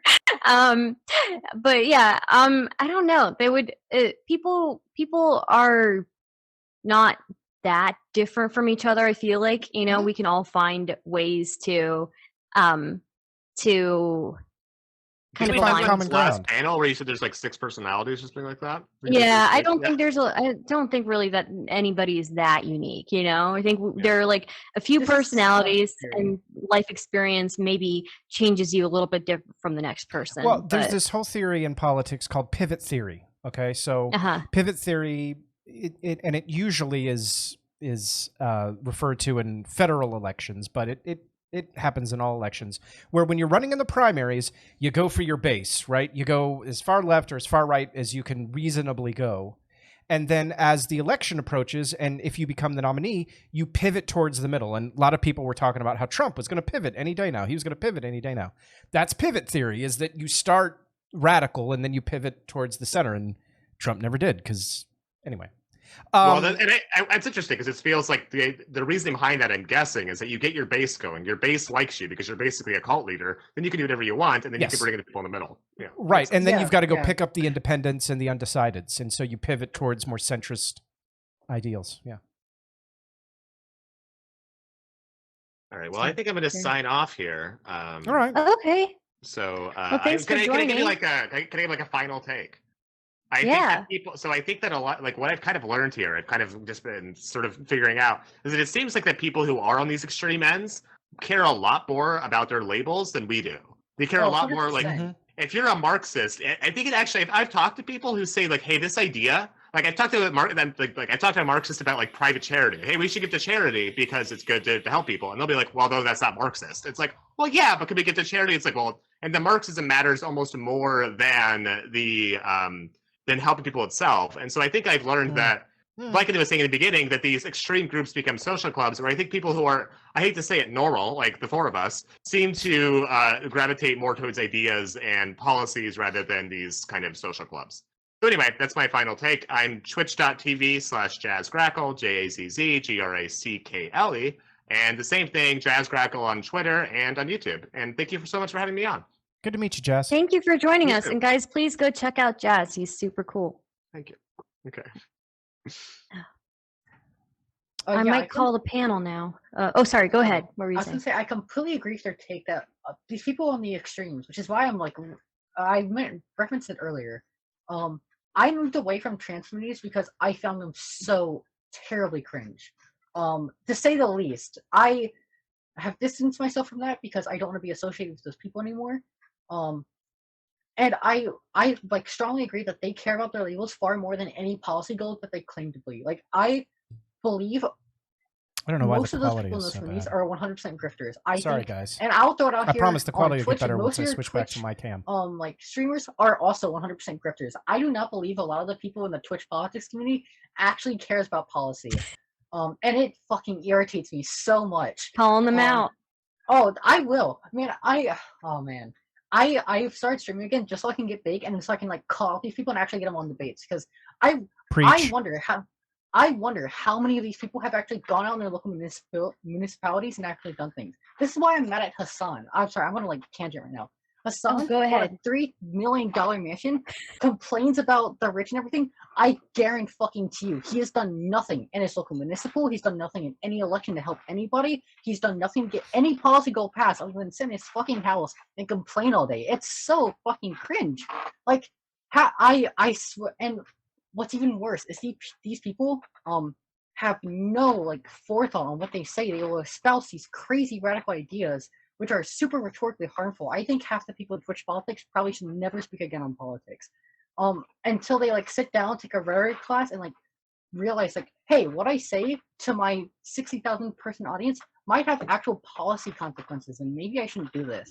Maybe saying like eat the rich and kill the rich isn't a good thing whenever there are actually impressionable kids watching my stream and are actually going to believe in this stuff. I can't handle. I still will think about like the socialist who was like pro gun, super like a lot of gun control, who had tons of guns just laying around their apartment. Like, bro, like, what is going on? Like, I think about it so much. Yeah, it's wild. It's just wild to me. Like, Yeah, what, I basically nobody somewhat, like, practices with their so some of what I all said, these socialists will complain about praxis, yet I'm pretty sure I've done more socialist praxis than they've ever done. I've proposed in my local municipal that like and I tried and I think it did pass where I came up to my municipal, actually I shouldn't say too much because then I could probably be found. It's mostly Republican in my state. And I proposed to them like on an economic based argument that hey, if we let homeless people be housed by hotels during COVID, you could actually see some economic return from like the federal government via some like bill that was being passed to help states. And so I was able to, I think, convince them to house some homeless people in the hotels that had empty rooms because obviously they weren't getting as much business at the time. Which is far more praxis than any socialist like Vosh or Hassan will probably ever fucking do in their life. And they get praised and propped up for literally doing nothing, and it's so cringe. Listen, you are preaching your truth, and I'm just listening. Yeah, well, I'm like really actually fed up with people who don't care about policy goals and just like want to say cringe stuff online, who don't like just want to talk about random theories that have actual no pragmatic basis or anything like that. Yeah, it's what kind of annoys me about anarcho-syndicalism because it would take such an enormous buy-in from people that have never even fucking heard of it, first of all. And second of all, how would anarcho-syndicalism work in our real world? Because you couldn't have commerce between states because of, anyway, I'm not getting into the whole thing. But I 100% agree with you. I think most of the people in the politics space on YouTube and Twitch have never once touched any kind of lobbying position or written their congressman even. Even called or like messaged them. Right. Yeah, no, I totally agree with you. And I'll talk forever. If you just want to cut me off, go ahead. No, you're good. Go ahead. I have like so lobbying I don't expect anyone to do because most leftists will think lobbying is the bane of our political system, even though there's a study and I'll link it. If anyone wants to debate me on this, I join my server, come to my chat, debate me. Lobbying I've lobbied, so I totally agree with you. Yeah. Lobbying has a minimal impact on actual like policy passed that people don't like. I cannot name you a single policy that like in general, the majority of people didn't want passed that lobbying somehow got passed. The fact that like leftists have convinced themselves that lobbying is like this huge boogeyman ruining politics is actually insane to me. Yeah, I lobbied for things like free school lunch for kids and the VAWA. So yeah, no, you can lobby in positive ways.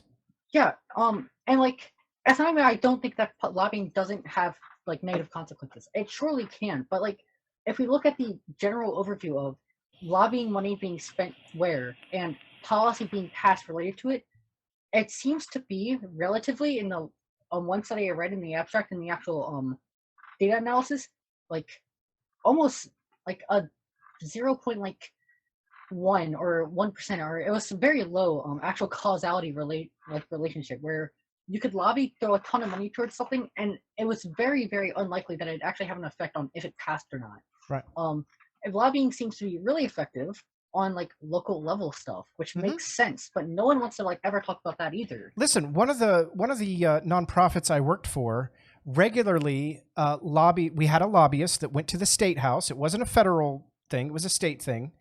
And they were supported by other local nonprofits who would give money to this nonprofit. And then this nonprofit would lobby for things like, hey, more money for the local Red Cross, more homeless shelters. Like, there are totally positive ways to lobby locally or at the state level. And everyone should be involved in that if you can be. You can make your community better by taking these jobs and by doing this work. Yeah. I don't know why people wouldn't just do it. Yeah, it's just do it. I guarantee you that there is a nonprofit in your area who does this type of work who needs your help as a volunteer. I guarantee it doesn't matter where you live in the United States. Someone out there needs your help and would love 2 hours of your time a week. Oh yeah, and this is another thing that I've had some people claim to me where like my standards are too high for people. Yet, this stream, and I think it's the first time where I have publicly streamed and like have memed hard on something I don't believe in, like the Horseshoe Theory, because obviously the Horseshoe Theory is fucking stupid. It's not real. Right. But generally, I don't like doing stuff like that because I want to. If I think streamers who have like large platforms should hold themselves to a standard where they don't say stupid things to impressionable people, that I shouldn't either. Because yeah, but they need subs though. Yeah. So I can't do it. If I believe I can't do it, then I shouldn't be like putting the standard on other people. But there's an exception, obviously, for like this was a very obviously meme. We all said in the beginning that Horseshoe Theory was stupid and it's not actually like an academic thing. But like my standards for people getting involved in local politics, I don't even think it's that high. Literally, like door knocking, calling your local representative, getting involved in a nonprofit, phone banking. Phone banking. Yeah. Literally just telling your friends to vote in your local election. Like this is all very important stuff, and it's super easy that literally no one does. Despite most your issues can be solved on your state or local level. And phone banking these days is really easy to do from home. Like all the campaigns, they use these softwares where you can just hook up your cell phone and you can phone bank for them. You just sign in and the phone numbers call your phone, and then you phone bank for your candidate. Like if there's a local or state candidate that you're into, just email them and say, I want a phone bank for you, and they will set you up. Yeah. Yeah, I mean, also it's a great... What the hell is this? I'm getting hate rated. Oh, I'm sorry. Do you have the commander route? I do. Yeah. Okay. Sub only mode. Followers for 1 hour. Oh yeah, I should do that. I don't know how to. Oh, Bololak's on it. Okay, cool. Yeah, thank you, Bololak.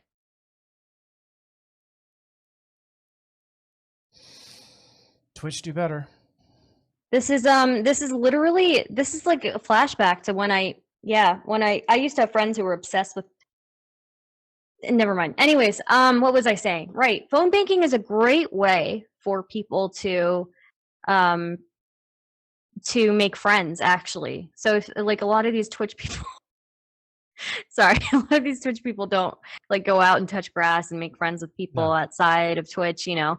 It's a great way to go make friends. So phone banking is a great way to do and to maybe evolve your political ideas, because maybe they're not the best. Maybe that's what you'll find. Yeah, definitely. Yeah. Mogwai gifted subs to my chat. That's based. Yeah, Mogwai is based. Yeah, very based. Except Mogwai, I'm also being you're awesome. Cringe. Oh, I'm sorry. My one mod that's always on my streams, this one day had to work all night, which is really annoying. Oh, I'm sorry. Okay. Do subs only mode. You can do /subs. I think it pops up in the chat. Yeah, or in your I always keep my creator dashboard.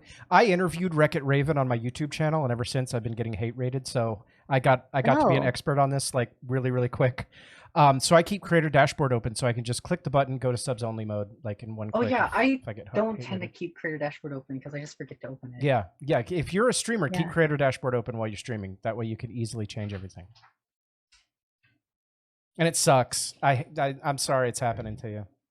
Meh. It's whatever. If they actually got into my Twitter account, then I'd be a little upset, but I just make a new one. Yeah. Sorry. Okay. I understand. I've been there, man. Thank you, Bolak. Thank you, mods, for moderating that. That was wild. That was something for sure. Yeah. Yeah. Yeah, I think you have some really great points, Pastel, because I've had friends that I talk to about this. Actually, RJ, who's usually regular on Chaos Cast, he's talked about that before, about how people on Twitch don't really go out and do anything. They argue and they virtue signal, and they don't really go out and do anything. A lot of the people don't even live their own ideologies. So it's interesting. I definitely agree with you as somebody who, you guys remember the what's it called, the white supremacist rally that happened in Charlottesville? Oh yeah. Yeah, so I was actually there, like out there campaigning for like Hillary Clinton when that happened. I was in Charlottesville, and I was like in the hotel, like watching on TV, like, oh shit, like there's this like white supremacist rally happening. I went to right outside. I worked for this big PAC actually during the 2008 election, and I got to see Obama speak, and I got to meet Mitt Romney and Hillary Clinton and stuff. Mhm. And it was not nearly nothing exciting happened at all. I mean, I guess those things are somewhat exciting, but my point is the political landscape has changed so much in 13 years, where we've now got literal Nazis. Like these aren't like pretend 14-year-old kids telling you to get back in the kitchen. We've got people out there like I'm not even going to say what they were saying, but carrying tiki torches. Yeah.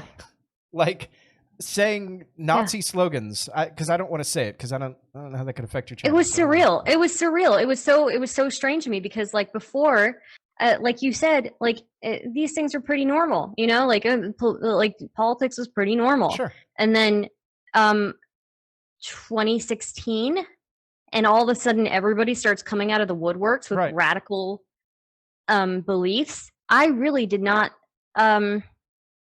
I really didn't expect it.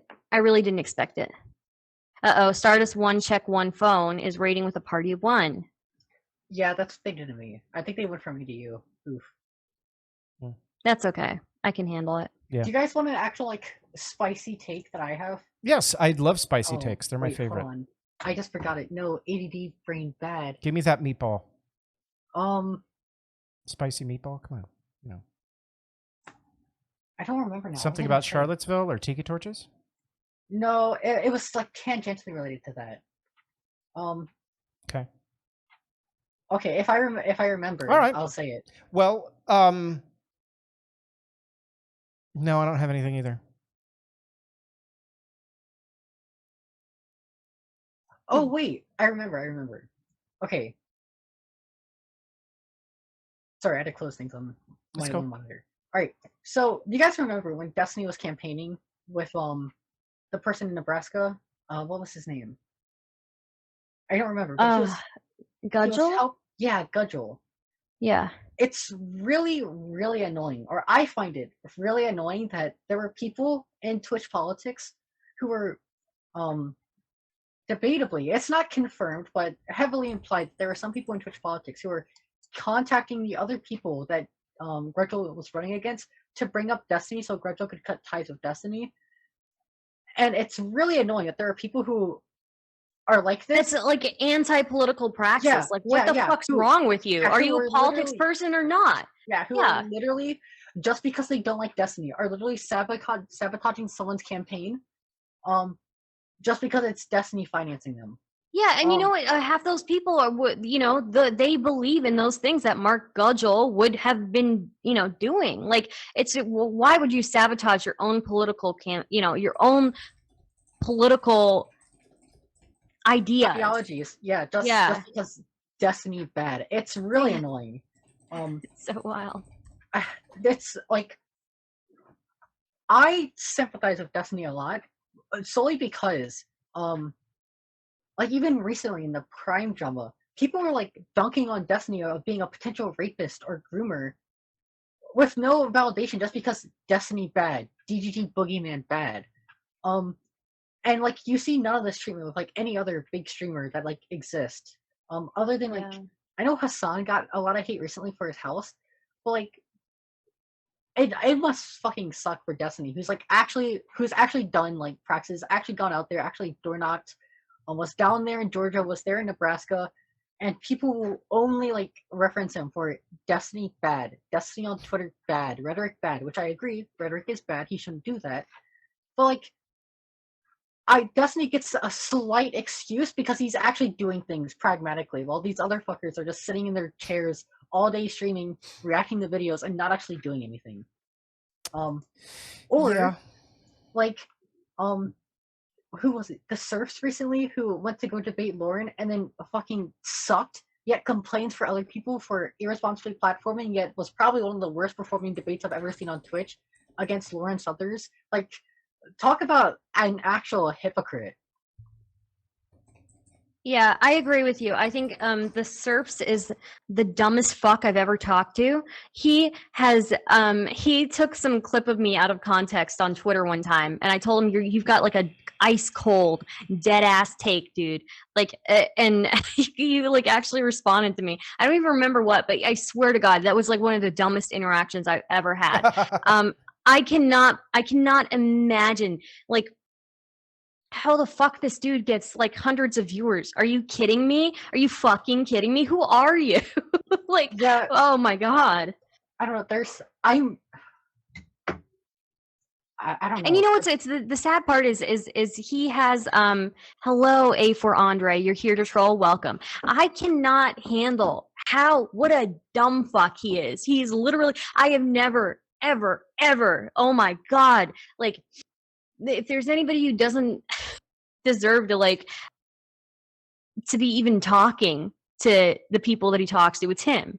Right. I 100% agree. Geez. I don't know. I think like I'm recently. I'm assuming you guys have paid attention to the whole entire Afghan situation, right? Yeah, and the pull and everything. Oh yeah. I am so pissed at like some Twitch streamers and even like general Americans who are literally, you poll them a month ago, support for the Afghan pullout was high. You check the generals plans for how it's gonna go, how the pullout would be bad and everything. Everyone knew like this information was public, and the moment it happened, everyone was up in arms about it. Yet none of these people are ever going to actually vote in a way that actually helps the people over there, and it makes me so upset because it's just grifting fucks. All of them are. Yeah. Yeah. The Afghan. I'm actually debating the Afghan situation on Hippy Dippy tomorrow night, but it's awesome. the issue with it is that it's. Sorry, my producer is back. Hello. The issue is that it's incredibly complicated, and people are trying to simplify it into something that it's all Biden's fault, and or all Bush's fault, or whichever president you want to espouse. And insert president that was around in the last 20 years. Exactly. All four presidents that were president while it was going on have some culpability. And we watched this video the other night from Vice News that was done about a month, I think, before the pullout happened.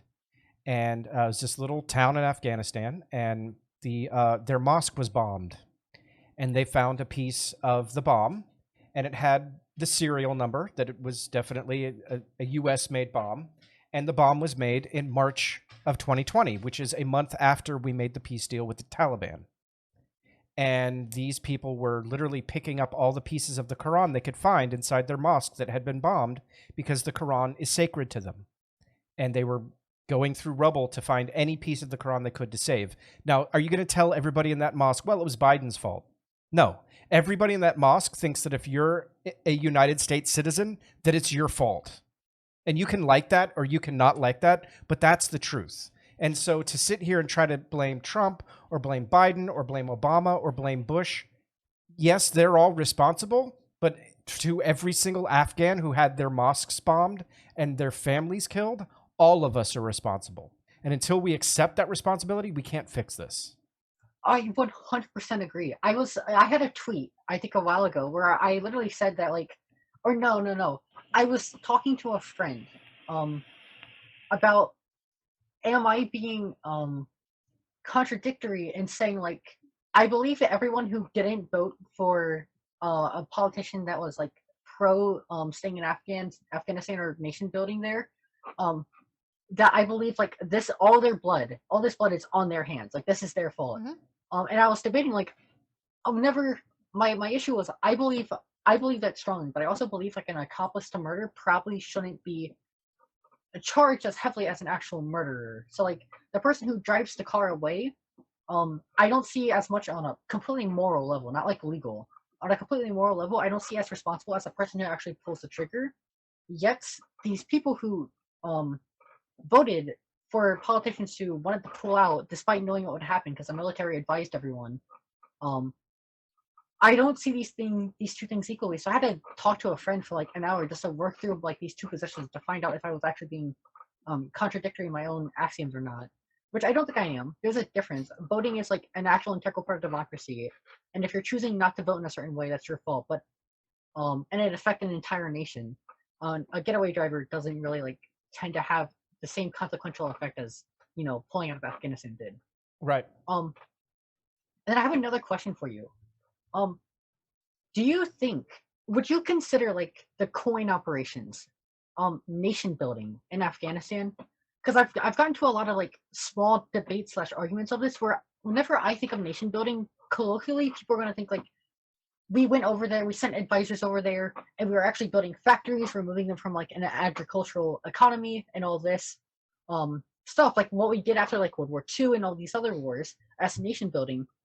Yet a lot of people consider like the coin operations where we were going out there building wells and like villages as a part of like our side operations and stuff as nation building.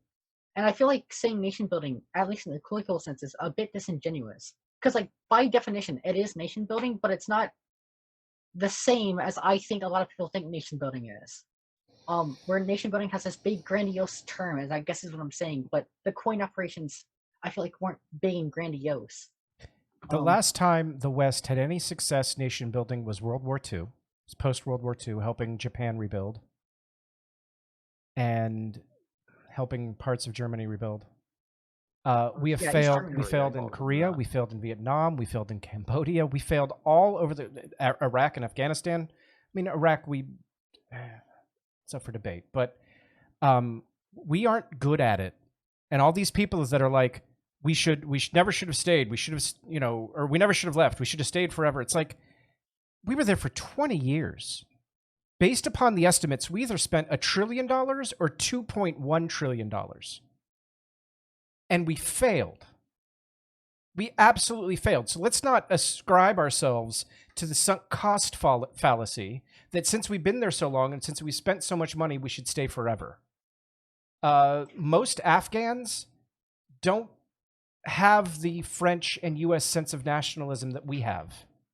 They just don't have it. They live in local decades I was going to just say they've had decades of different countries coming in to into their territory. Right. And it's either been I mean, multiple generations. They've had the Soviets meddling, they've had the Pakistanis meddling. You've got people in these disparate, tribes with some warlord over them. Who knows what that warlord is telling them and educating them on. So there isn't a centralized Afghan nationalist feeling like we have. And to think that we can just go over there and install it is the epitome of American arrogance. Colonialism failed several times, and we need to stop pretending that suddenly it's going to work because we're going to spend $1 trillion more, stay there another 2 decades, and that's going to fix it. Yeah. I honestly, I do sympathize. I can't say that I know a whole lot about the situation, so I try not to comment on it. I do sympathize with the women there. And I do sympathize with especially with like the translators that we have over there, right? Who are, we definitely didn't have a plan in place to pull them out. Right. And yeah, I don't know what the solution is. I really don't. I don't think there ever was one. Yeah. I mean, the solution was find ways to get money into the pockets of defense contractors. Yeah, so I agree. There's this huge. I will send it to you in case you want to read it for your hippy dippy panel. Someone tried to link to me this guy's evaluation of nation building in Afghanistan, and as proof that like we attempted it, which we did to some degree. But this entire document goes over how like the Bush administration and administrations afterwards kept saying that we'd rebuild in Afghanistan, but we had no actual like central action plan that was agreed upon that we committed to. There were small plans like we did send advisors over there for 6 months, but the Senate wouldn't confirm $25,000 to actually house them there, so they came back afterwards. And then those expert advisors we sent never left the capital, and it turns out they actually knew nothing about Afghanistan, so they weren't even really experts in their. They were experts in their industries, but they knew nothing about Afghanistan, so they couldn't really help. Yeah, and they didn't bother to learn. Yeah, and then we attempted this in advisors, but we didn't actually do it properly. And whenever we sent money over there to rebuild, you could also say that there was no actual unified idea of like what do we want them to do with this money. So we kind of just gave it to them and let them decide, which is like my big issue with like why nation building tends to fail from the West is because we don't have an actual plan most of the times. A lot of presidents will campaign on we're going to nation build there, and then give very broad generalizations that don't work when you actually want to sit down and go do it, which is really annoying because then people are going to argue like, oh yeah, we did attempt to nation build there, we just sucked at it, and it's impossible. And my like refutation of that is, well, we do suck at it, but I don't think it's entirely impossible. We got to actually just sit down and like work with the people there and we have to understand the culture as well. Right. And no one did that. It's so annoying. Yeah, we the problem is we try to impose democracy. We use the CIA or whoever. It's such a Afghanistan is such a complicated mess and has been for a long time because you got the Pakistanis doing what they did because they didn't want the Afghans to align with India because then Pakistan would have been surrounded on all sides, essentially. You know, you're going to have Muslims escaping China. China and Afghanistan share a land border. You're going to have Muslim refugees escaping into Afghanistan. And when that happens, what's China going to do? There's several people that think China is going to end up invading and messing with Afghanistan. And my heart breaks for the people that live there because it's not their fault. They're just living their lives, man. And they're having to deal with all of these giant nations trying to influence a world stage that they're not even a part of, that they don't care. They want to go to their mosques and pray. You know, that's all that they want for their lives. And the girls just want to go to school and the women just want to work. And they should be able to, but our attempt to go in and make sure that they could failed. And, you know, could we have done it a different way? Was there a different path that Bush or Obama or Trump or Biden could have taken? Maybe, probably, but you know, it's all in hindsight's perfectly 2020 right now for us. Yeah, I dropped the analysis in our group chat if you ever want to look at it. Thank you. Yeah, I definitely Thank you for dropping that. Yeah, definitely am open to learning more. Yeah. Essentially, it's 257 pages, so it is very in depth on the topic. Light reading. Yeah, light reading. I only read up to like 67 pages because I realized the person only read like the first 3 and didn't know what the fuck they were talking about. But yeah, it's really, really interesting. Okay, cool. I'm just glad we agree on like a lot of stuff there because I'm sick of people reading like headlines and then not actually reading anything past the headline and that being their one. It's like all their take is, all the nuance they're going to have on Afghanistan, and it's really annoying. Hi, can I pop in, add a quick note about Afghanistan? Sure. Yeah, please.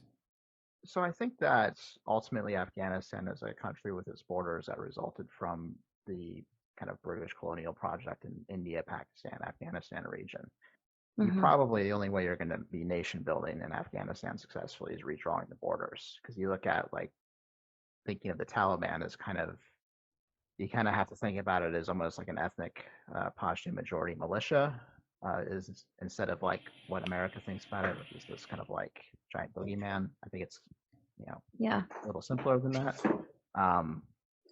It's not simpler, but you know what I'm saying. But you're probably going to end up having like, you know, redraw parts of the borders because if you look at like what parts of, you know, Afghanistan are majority Pashtun, which parts of Pakistan are part of the Pashtun kind of plurality in that region, you're probably going to end up with a different country with different borders. And that's ultimately where I think a lot of the conflict kind of comes from. I just don't think we should be too worried about redrawing other countries' borders anymore. That's my problem.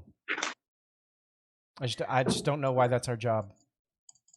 Yeah. Well, I think that there's de facto probably are borders internally with like how the Northern Alliance is starting to fight against the Taliban again. You're probably going to see, yeah, we aren't going to officially have borders on like a UN level, but on a de facto ground level, you're probably going to see the kind of conflict coming with like the internal conflict that comes with having these borders drawn kind of the way they are. I mean, it's sort of like similar in Iraq with the Kurd population in the north.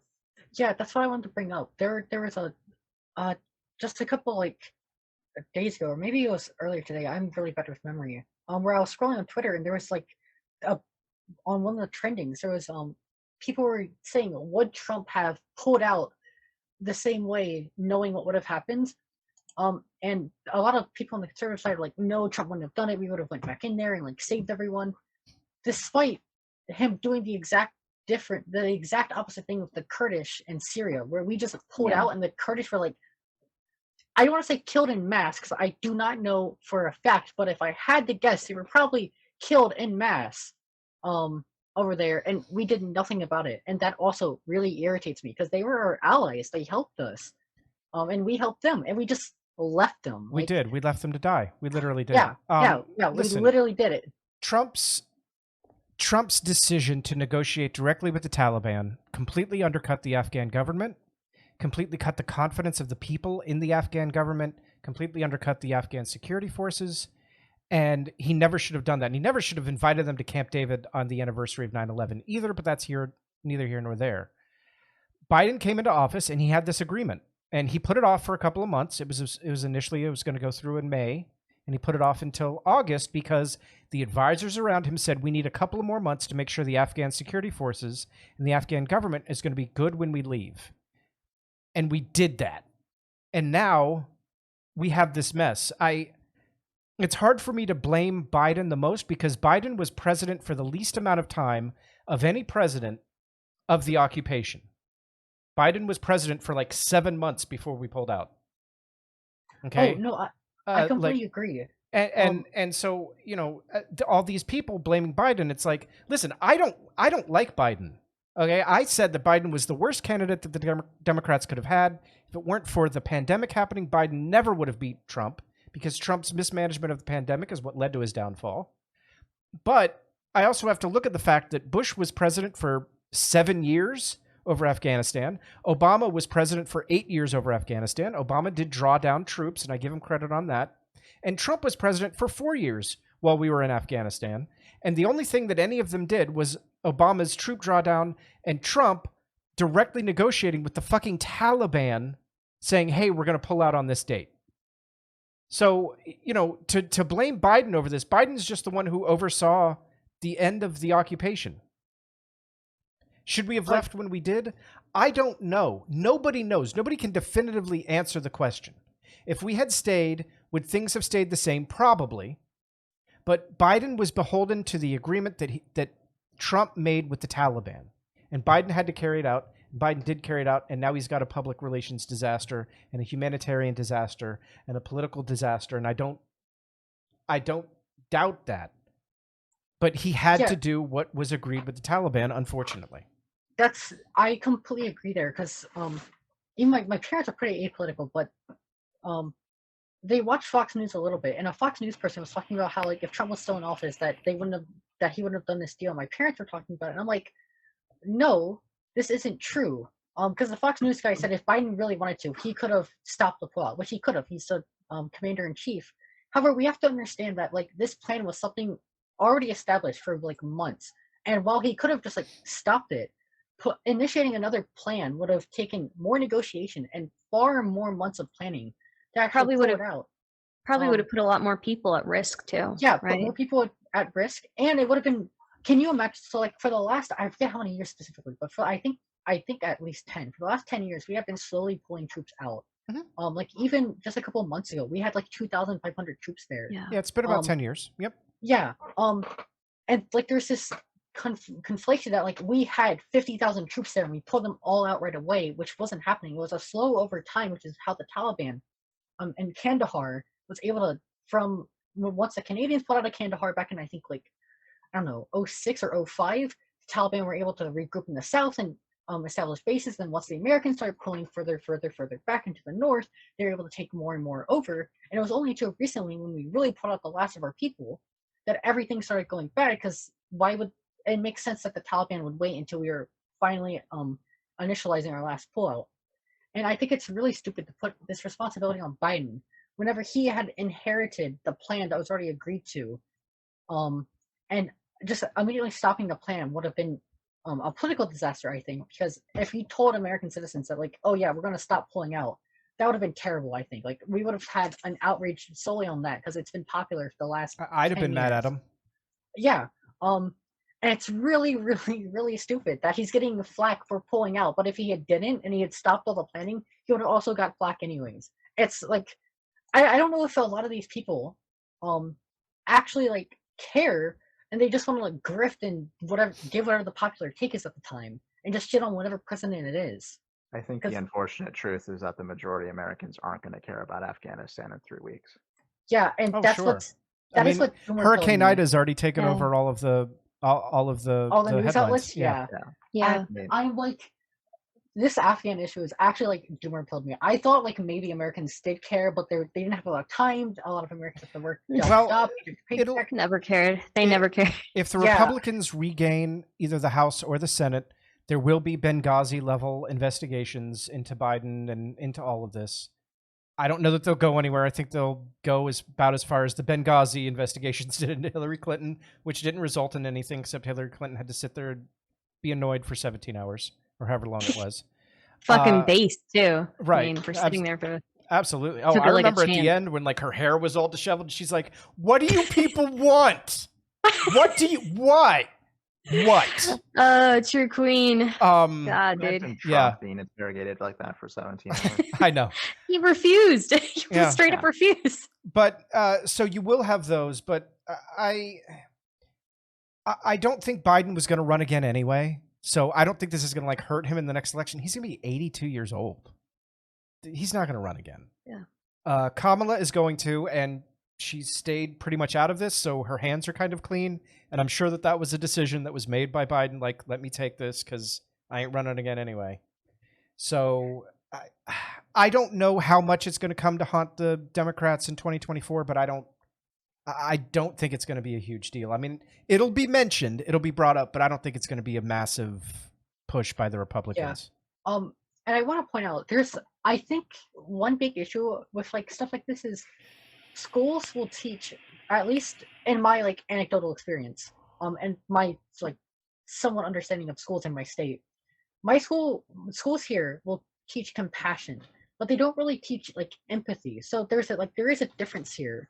Where compassion is you can understand to like or no, they teach empathy, but they don't teach compassion a lot. Where empathy is you can understand how someone is feeling, but then compassion is understanding how they're feeling and then taking action due to it. And I feel like enough Americans aren't actually taught compassion.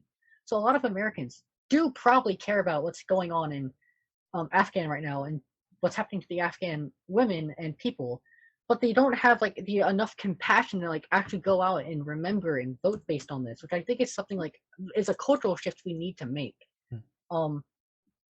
I like a general raising awareness and education on like a lot of issues I think could fix a lot of the issues we have in America. It's just that policy goal I think is going to be really hard to actually reach. And then like it's not even purely political. It's just a cultural shift we need to make as well, which is always slow to happen. Yeah.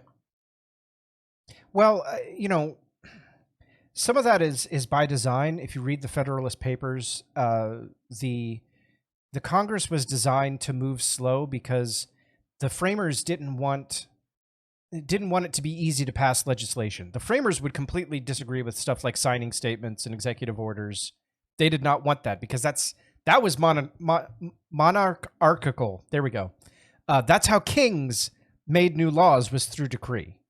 And so I like it when legislation is hard to pass. I think that's healthy for a democracy.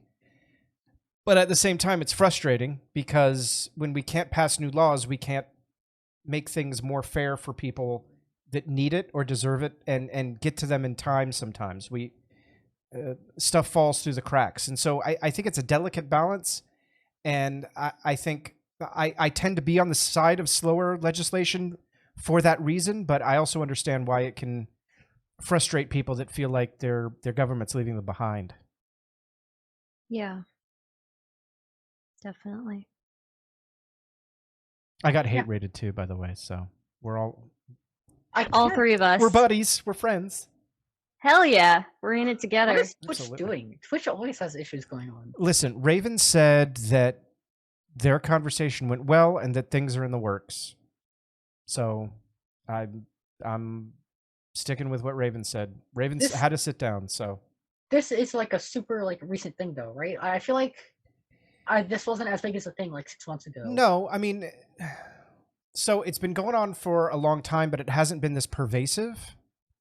It looks like in the past 6 months or so, it's gotten more focused and they've gotten more organized. It looks like there was a couple of different small groups that kind of organized together. I'm actually talking with, I'm going to shill again. Tuesday night on YouTube, I'm talking to Lepoli, who's investigated this stuff for like a long time. She was in the Washington Post the other day. Like she's, Oh wow. she's done like a bunch of research. So follow me on YouTube, youtube.com/EthanPlaysLive. But, and you can stream it on, if you want to watch it, stream it on your Twitch channel. I don't care. But that goes for everybody. Actually. Sure, feel free. But Is it Ethan Plays Live? Yeah, youtube.com/EthanPlaysLive. So, from what I've seen from her so far, and she's apparently got lots of documents and stuff to talk about. It was a couple of different groups that kind of found each other and are now organizing on like Discord and Twitter to be more pervasive and do this more widespread.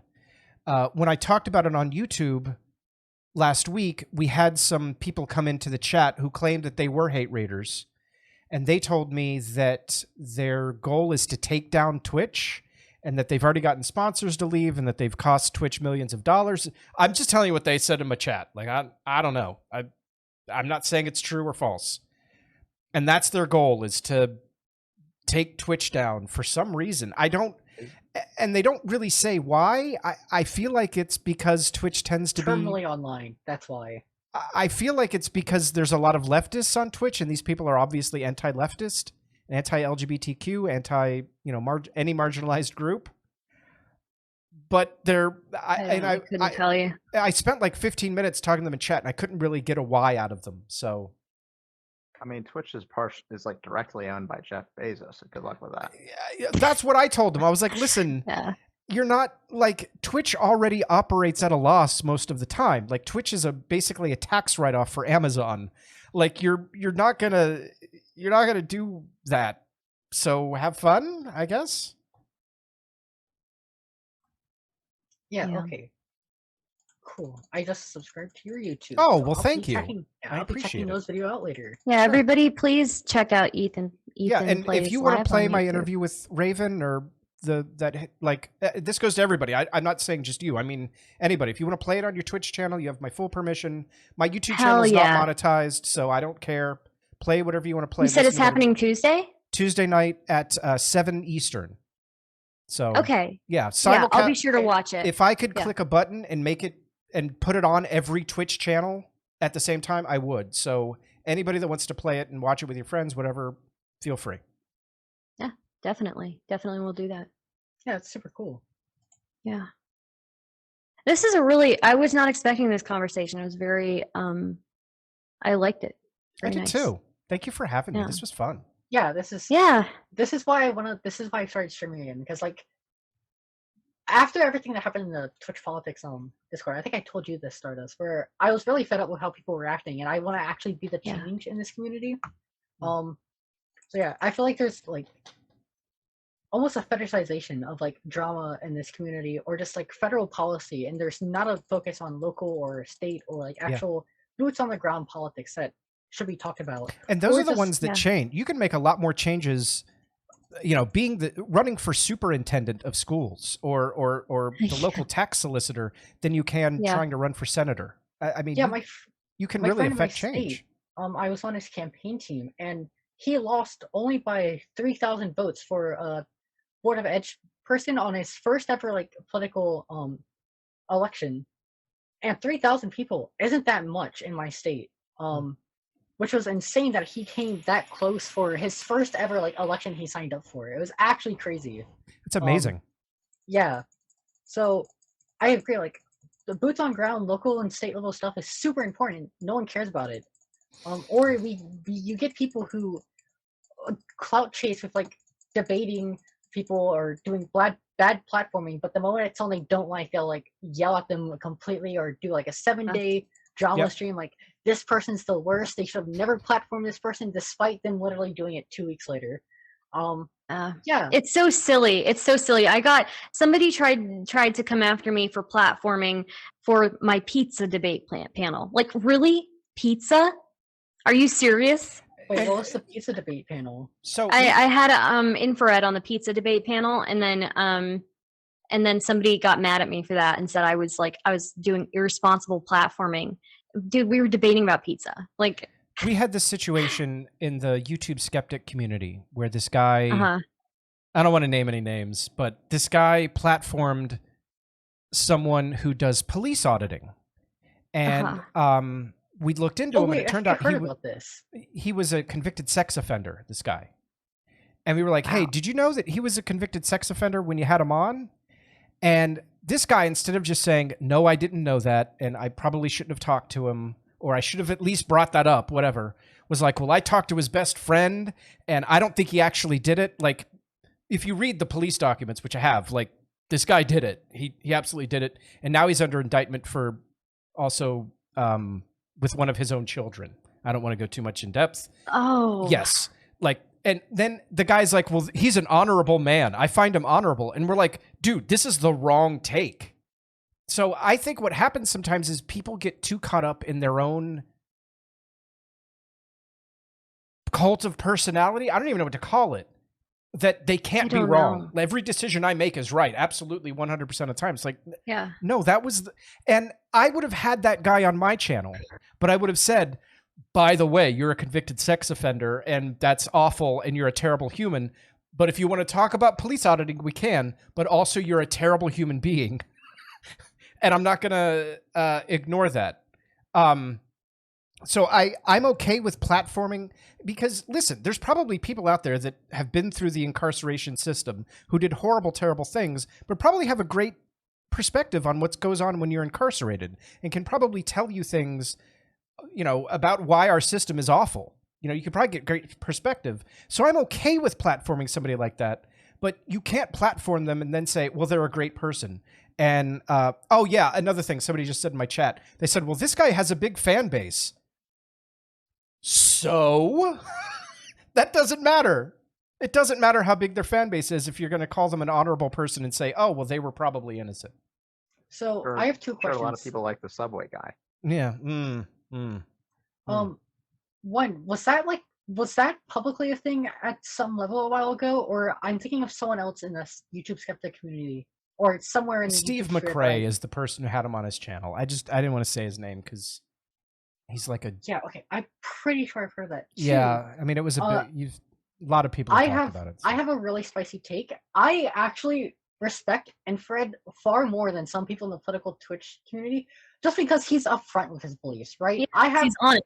Yeah, he's honest. I have far more respect for people who are upfront and honest with what they want to talk about than people who are like, go on stream and like, oh, hey guys, yeah, we should like do worker co-ops and democratic workplaces and tax the rich, and then they're on Twitter or behind the scenes talking to people like, yes, we need to literally kill every millionaire ever. Thank you. Like, that's so cringe. If you're gonna like advocate for stuff, at least like be honest. Don't be grifting. Yeah. I mean, honestly, I'm here to entertain people. I don't know a whole lot about a lot of things. But I'm here to entertain people, and I'm here to like, I don't know, to get people to talk about different views with each other, right? Mm-hmm. And if pizza ends up being the thing that does that, then you know, and if I said for a long time, I don't want an echo chamber. If I create an echo chamber for my audience, how are we going to learn anything? All you're going to do is learn what my hot takes are. And so that means that sometimes you're going to talk to people, you're going to hear from people that I disagree with. You're going to hear from people that I have opposing viewpoints to, because we either get an echo chamber or we don't. And I don't think echo chambers are healthy, and I'm not going to create one. Yeah. Yeah, I'm so glad there are some people in this like community who are like not actually insane. Like it's made me feel so much better talking to you guys. Listen, if you talk to my ex-wife, she will disagree with you. Oh no. Oh no. And she's the head moderator on my Discord, so you actually can. Oh. Wow. Dope. Yeah. Yeah, we broke up well, so we're still good. She was actually That's awesome. we streamed on my Twitch channel together last night. We played Overwatch and talked about what an awful company Activision is. Oh, wow. True. Actually, the gaming company scandals recently are actually insane. Listen, they're all the same. Listen, every company out there is doing this shit. I don't care who they are. I don't care if they're Apple or Google or Activision. They're all the same. So don't think that the companies that you like are some feel-good, progressive, happy place. They're terrible places to work. Have you ever worked anywhere? That's how you know. So they're all Even shit. SpaceX? They're all shit. The SpaceX employees look kind of happy in the streams. Oh, they are overworked though. Like they don't sleep. True. That's a very specific personality type to work for that company. This is true. Yeah. It's called narcissism. Maybe not even. Maybe just like somebody doesn't have a family in life, so they have no to work incentive for. to. I'm sorry. I thought you said to head up those companies. Yes, you said work for. I'm sorry. My brain is turning into jelly. I apologize. That's cool. Yeah, people who just kind of like drown themselves in their work. Like that. I used to be one of those people. Yeah. Same. It's rough. But yeah, as I was saying, it's really happy that there are like some actual like level-headed people in this community that aren't actually like insane or super hypocritical, which I don't know if you just tend to become that as you get bigger because it's better for you views, do, but like so part of it. I mean, listen, the biggest stream that I did over the past month was on YouTube, and it was a woman in the skeptic community who used to date somebody else in the skeptic community who was finally coming out and saying why she hadn't talked about her experiences, and it's because he was abusing her. So it gets views. Drama gets views. It does. People are more likely to click on something negative than positive. It's just how our brains are wired. And I am as guilty as anybody else of saying, hey, tonight we're going to be talking about some drama, because I like it too. I'm not absolved of this. I'm not some special human being that can ignore drama and is like, oh, let's, but I think that you need to have a healthy mix, because your most fervent fans aren't necessarily into that. They do want something that's more niche, and you need to serve them too. Yeah. You can go. Sorry, I've been talking. No, it's okay. I was just gonna say that I agree with what you're saying. I can't deny it. I like doing the drama streams. I like reacting to stuff. Oh, they're so much fun. I have so much fun with them. Really I love looking at things and making fun of people. But I think people also, part of it, people are human, and we're all going to contradict ourselves at some point. Right. And everybody is going to speak on something that they don't know anything about at some point, and they're going to have a nuclear bad take. I'm just lucky I haven't had that publicly yet. Oh, actually, I needed to talk to you about your take. No, I'm just kidding. Yeah, so I gotta say, during the Prime debacle and everything, whenever I saw your like breakdown of the situation, Stardust, I actually almost started crying, because you were the one person who was like actually being like level-headed and not like going crazy and dogpiling, or just picking a side, or like picking a side and like completely bashing the other side. It was actually like really, really good to see. I tried to stay in the center of it, like kind of on the fence, because most of these dramas, there's always like it's somewhere in the middle, right? What really happened? So yeah. I didn't talk about it because I didn't know any of them, and I was like, I don't know who these people are, so I'm just going to let Cherry and Stardust talk about it and watch them.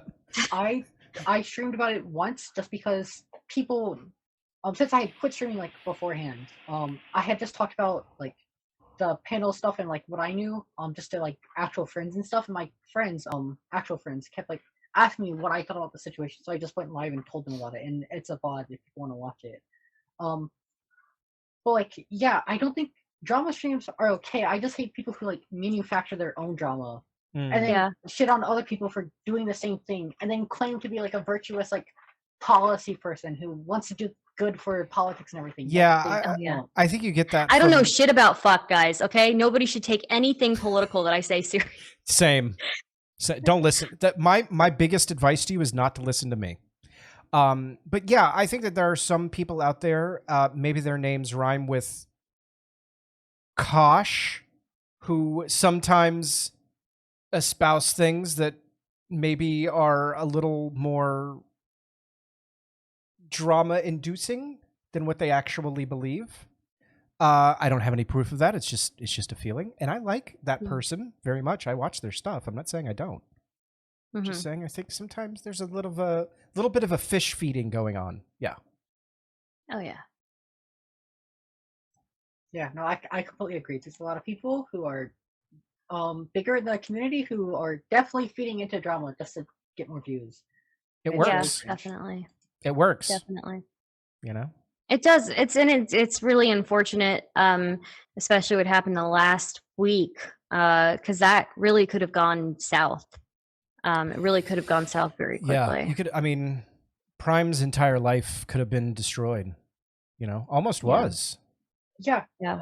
It's still mind-boggling to me because like, I was talking to Prime that entire night. Everything was going down just to figure out things, but like, I told Prime, in a universe where Destiny didn't come off of vacation to like break things down on Dylan's stream, Prime would have been fucked. Like it would have been just over for him because, or maybe not now with Foresight, but Eris did come out a little bit later. You did too, Stardust, but like I think Doobie did, but there weren't many big people on Prime's side after Dylan's like 6K stream, and I told Prime that like I stream for like 5 people. I'm not going to insert myself into this to like help you because I don't know if I'm equipped right now to like get involved in this drama and get shit on by people.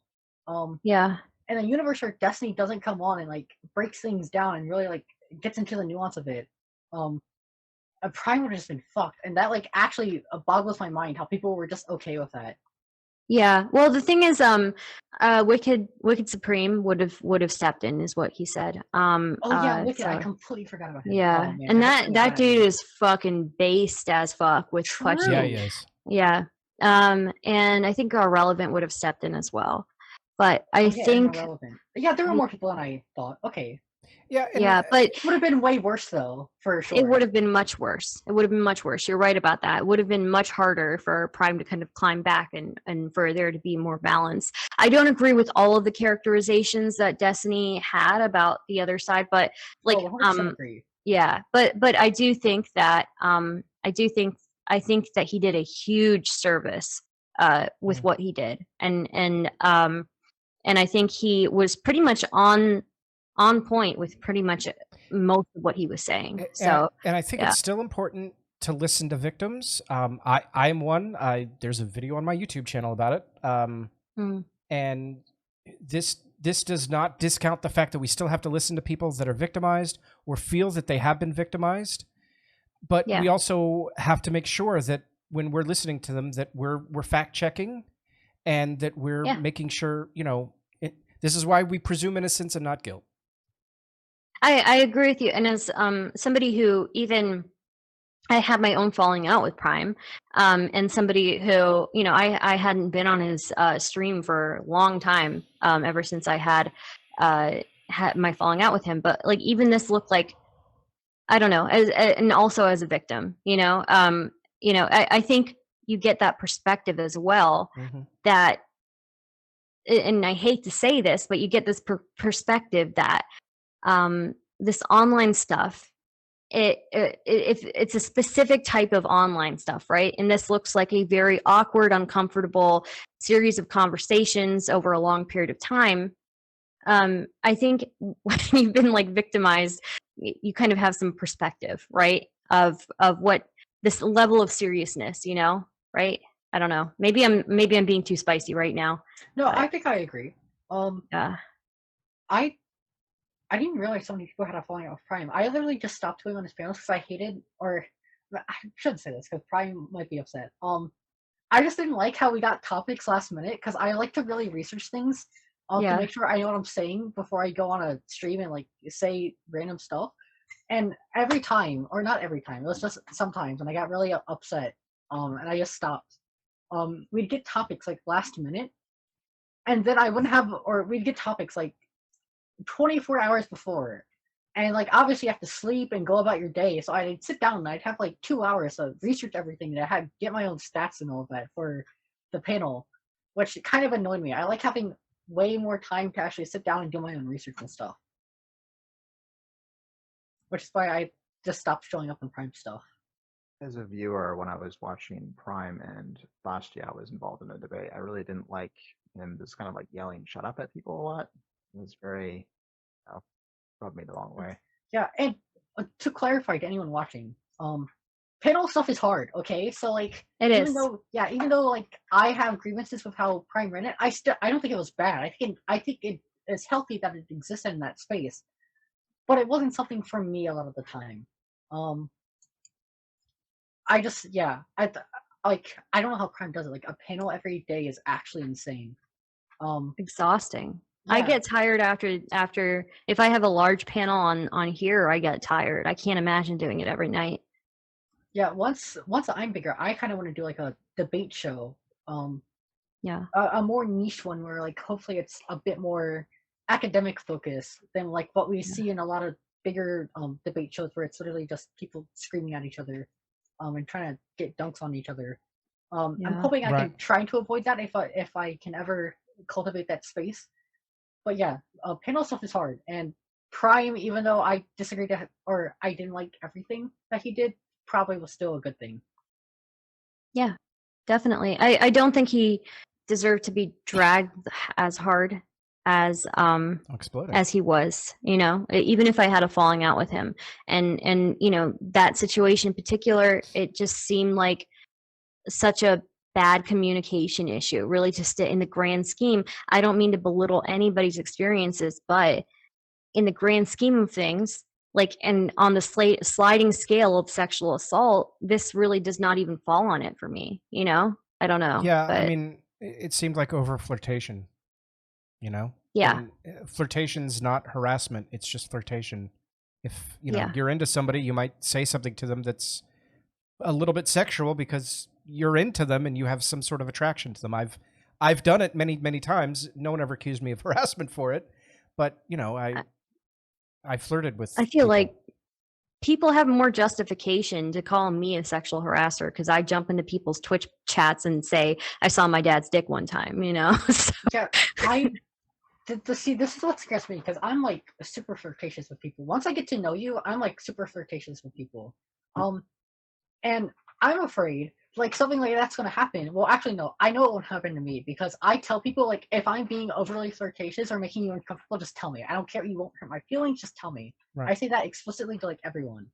But like, I'd be afraid if I didn't do that, and then someone like came out later, and let's say I like hypothetically it was like 1,000 viewer Andy on Twitch now, and someone came out with that from something I was doing like 6 months ago. And it's like, well, fuck, this sucks, because it's just miscommunication now, and then someone's just going to come and try and cancel me. To be fair, I mean, Prime did ask, "Am I making you like uncomfortable?" And she didn't respond really. So, yeah. Yeah, and I think the biggest lesson that we can learn from all this is how important consent is. You need to be asking those questions to somebody. If I'm just gonna use a random person as an example, like if I'm into some person and I say something to them because I'm into them. Maybe about their body or something that they oh wow, you look really nice today or whatever it is, and I'm getting mixed signals from them, I need to immediately step in and say, hey, am I making you uncomfortable? And the thing that's hardest is for the person being flirted with that isn't interested in necessarily to say, no, I'm not comfortable. I understand because it's happened to me where somebody was into me and I liked them as a person, but maybe I wasn't into them. And they said, are you into me the way that I'm into you? And it's uncomfortable. You don't want to hurt anybody's feelings. I get it. But it's important on both sides. Ask for the consent. And it's important on the other side to be honest with people if you're not into them. I might disagree with you. So I actually think that Calderana, if she has that much trouble communicating with people, that she shouldn't be dating. I think she shouldn't be dating because if you can't if you think that somebody asking you if you're uncomfortable is hard for you to answer and that it's something that they shouldn't do and you're not communicating in the first place, then you are so ill-equipped for a relationship and so ill-equipped for like a normal friendship. Even maybe you should be taking a step away. Right. I think that's what I was trying to say. Maybe I didn't articulate it Yeah. well. But yeah. No. I mean, yeah. I mean, I get what you're saying. So I have a super spicy take for about how the left considers consent. I think a lot of people on the left would consent, and literally their take goes as far as asking yes or no, and that's it. That's all they consider about consent. And not like how, and I should say in society, there is behaviors that are perpetuated about like what consent is, body language, and all of this stuff. That like a lot of people on the left, or I shouldn't say a lot of people, like leftist streamers, when they talk about it, I feel like they refuse to acknowledge that that's like a thing that society or our culture, well, at least bro culture, like perpetuates. And I feel like whenever you just completely ignore that whole cultural aspect of it, like it really makes you sound less convincing when you're not really taking like everything into consideration and just saying like consent is yes or no, that's it. And it's really annoying because like they'll try to like come from a position of authority of like, here's how you should do consent and here's how it should happen in IRL and here's how everything should be, yet they refuse to acknowledge like how people act actually instead of just online, which I feel is not in depth enough whenever you're talking about rapist is consent. never going to ask you for consent ever. Yeah. You know, Mm. like a rapist is never going to ask you for consent. Yeah. Somebody, I don't know. There has to be, at some point, there has to be some, like, I feel like there needs to be some sense of some way to communicate, you know, like if you can't communicate to somebody, I don't know. I really Yeah. don't know what the solution is. Exactly. Like communication is such a huge part of consent, and then people try Yeah. to boil it purely down to asking yes or no questions. Well, the thing is, like, these people, you know, you can ask, like, are you comfy? Like, are you uncomfortable? Or are you, you know, you can say, like, hey, is this okay? You know, like, or are you feeling okay? Right. And these are different ways of checking in that somebody's okay without saying, do you consent? You know? And from what I can see, that's what happened. And if somebody is at least giving you basic human like decency and treating you like a human, then they're going way far, like way more far than a rapist will. You know, it just rapists don't ask; they won't ask you. So Yeah. Yeah. I completely agree with that. Yeah, predators are out for prey, and once they find some, they go into do what they're going to do. Unfortunately, I agree. Yeah, I mean, yeah, it's very rare to find somebody that's like, "Hey, is everything okay? Are you doing all right?" And you say no, and they continue. Like that's it happens, but that's a really rare circumstance. very rare, very rare. Yeah. Yeah, I think this panel's come to like a good stopping point. Yeah, I might continue with just like a solo stream, but I think we should do this again. This was like super fun. Yeah, and I I agree, feel like we sure. talked about really important things. So Anytime you want me, I'm available. You just let me know. Yeah, I'm available for almost Awesome. every day except for Thursdays, 7 to 7:15, 8:30. I have a class there. But Cool. every other day I'm fine. Yeah, I think just because I do like some of these like deeper conversations, and I'm not somebody again who knows a whole lot about econ or a whole lot about foreign policy. I'm more somebody who likes to talk about like cultural issues. But I think it would be cool to have maybe once a week like a smaller panel that talks about more serious things, something like that, you know? Yeah, for sure. I don't know. Yeah. I can help come up with topics because throughout the week I I will like sit down with a friend, Yeah. and we'll talk for like 8 hours a day just about certain policy goals and stuff. And I can just start using those like topics we talk about, send them to you, and then we can set up that Slack panel if you want. Sure. Yeah, we can talk about it. Definitely. I have to like plan it out because right now I just launched. We're doing like album club every Wednesday, so I'm trying to like build that up. Oh, that's cool. Yeah, but I think one of these weekdays I'll do like a serious panel instead of changing Chaos Cast to like once a month having a serious panel. I think it'd be good to just have its own separate panel or something. I'd like to have you on my YouTube channel sometime too, Stardust, if you don't mind. I do the show. I would love to do that. I do the show called Content Curation, where I just talk about the creative process and like what inspires you to create and stuff. And I'd love to have you on that. Okay, yeah, sure. That would be dope. Definitely. Thank you for letting me call in. Oh yeah, thank you for joining us, Baron von Foggy Bottom. Yeah. Ethan, what encourages you to create? You?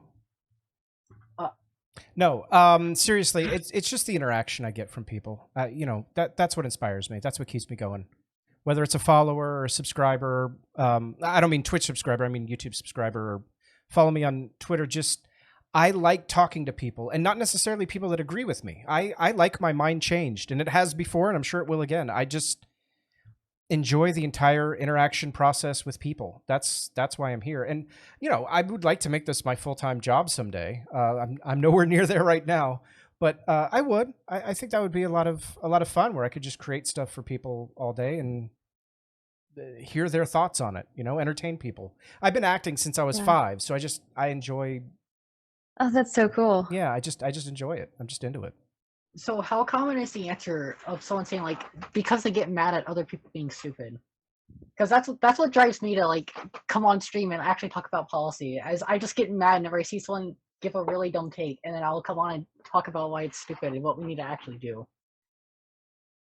I like that. I like that a lot. I think it does happen to me pretty often. Yeah.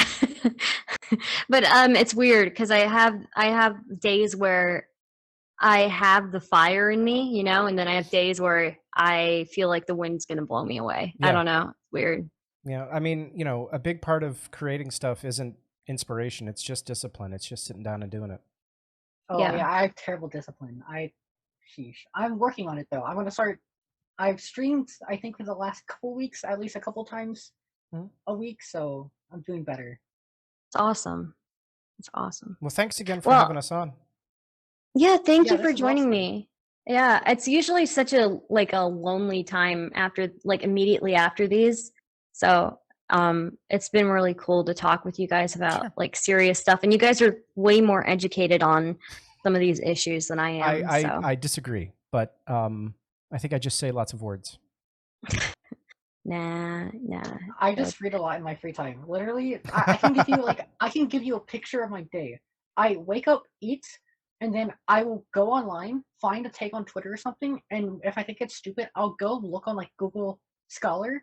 I'll look up studies and I'll read entire studies or abstracts to figure out why it's stupid and why my policy position is better, and I go to bed. Okay. Or I eat and then go to bed. That's Nothing all wrong I with do. That's pretty dope. All right. Well, I'm out of here. Thank you again for having me. Okay. Thank you to Have a all of good Stardust one. people. Good night, everybody. Thank you. All right. To my stream. Hang on. Oops. Wait. I hit the wrong button. Hi. How are all of you? That was a lot of fun. I really enjoyed that. I got so many messages. Who's adding me? Oh, Pastel is adding me. Okay. Got so many messages on Discord and Twitter from people. So, why, thank you. Thank you very much, Shadow. And yeah, I think that was fun, and I think it was productive. You know, I think that somebody said it on the panel that, you know, horseshoe theory is kind of a simplistic way to look at politics. And while I agree with that, it's still a dangerous way, because equating communism with fascism gives the left, and I didn't really say this, I meant to, but it gives the right, I gotta go soon because my brain's falling apart, gives the right avenues to accuse socialists of being things like Nazis, you know, and it's dangerous. It's literally dangerous to our the fabric of our political our political ideology and what unites us. And there are a lot of things that unite us, but horseshoe theory isn't one of them, and it never was. I've always disagreed with horseshoe theory. I think I agreed with it for about the first 5 minutes. I was like, oh yeah, everything's the same. No, it's not the same. Fascism and communism are fundamentally different. I would not, communism is a political philosophy. Fascism is not. Fascism is just ultranationalism. And adherence to the state or die is all fascism is. And communism is nothing like that. Now, Leninism is, but we're not talking about Leninism. We're talking about communism. We're talking about Marxism. We're talking about the initial theories of the evolution of capitalism. Those were not authoritarian. They were not totalitarian. They were just about community and about everybody having equal access and starting from the same point and moving forward together. And fascism never held those ideals and never could. So I'm going to go because I'm hungry. And this has been a really fun night. And I want to thank everybody that came and visited, everybody that stuck around. I love you guys, and I appreciate you. Tomorrow night, we'll be doing Hippy Dippy at 6 p.m. Follow me on Discord so you don't miss or join the Discord so you don't miss the announcement. I will tweet about it, so follow me on Twitter if you want to make sure that you are there when it happens. I love you guys, and I will see you all next time. Good night, everybody.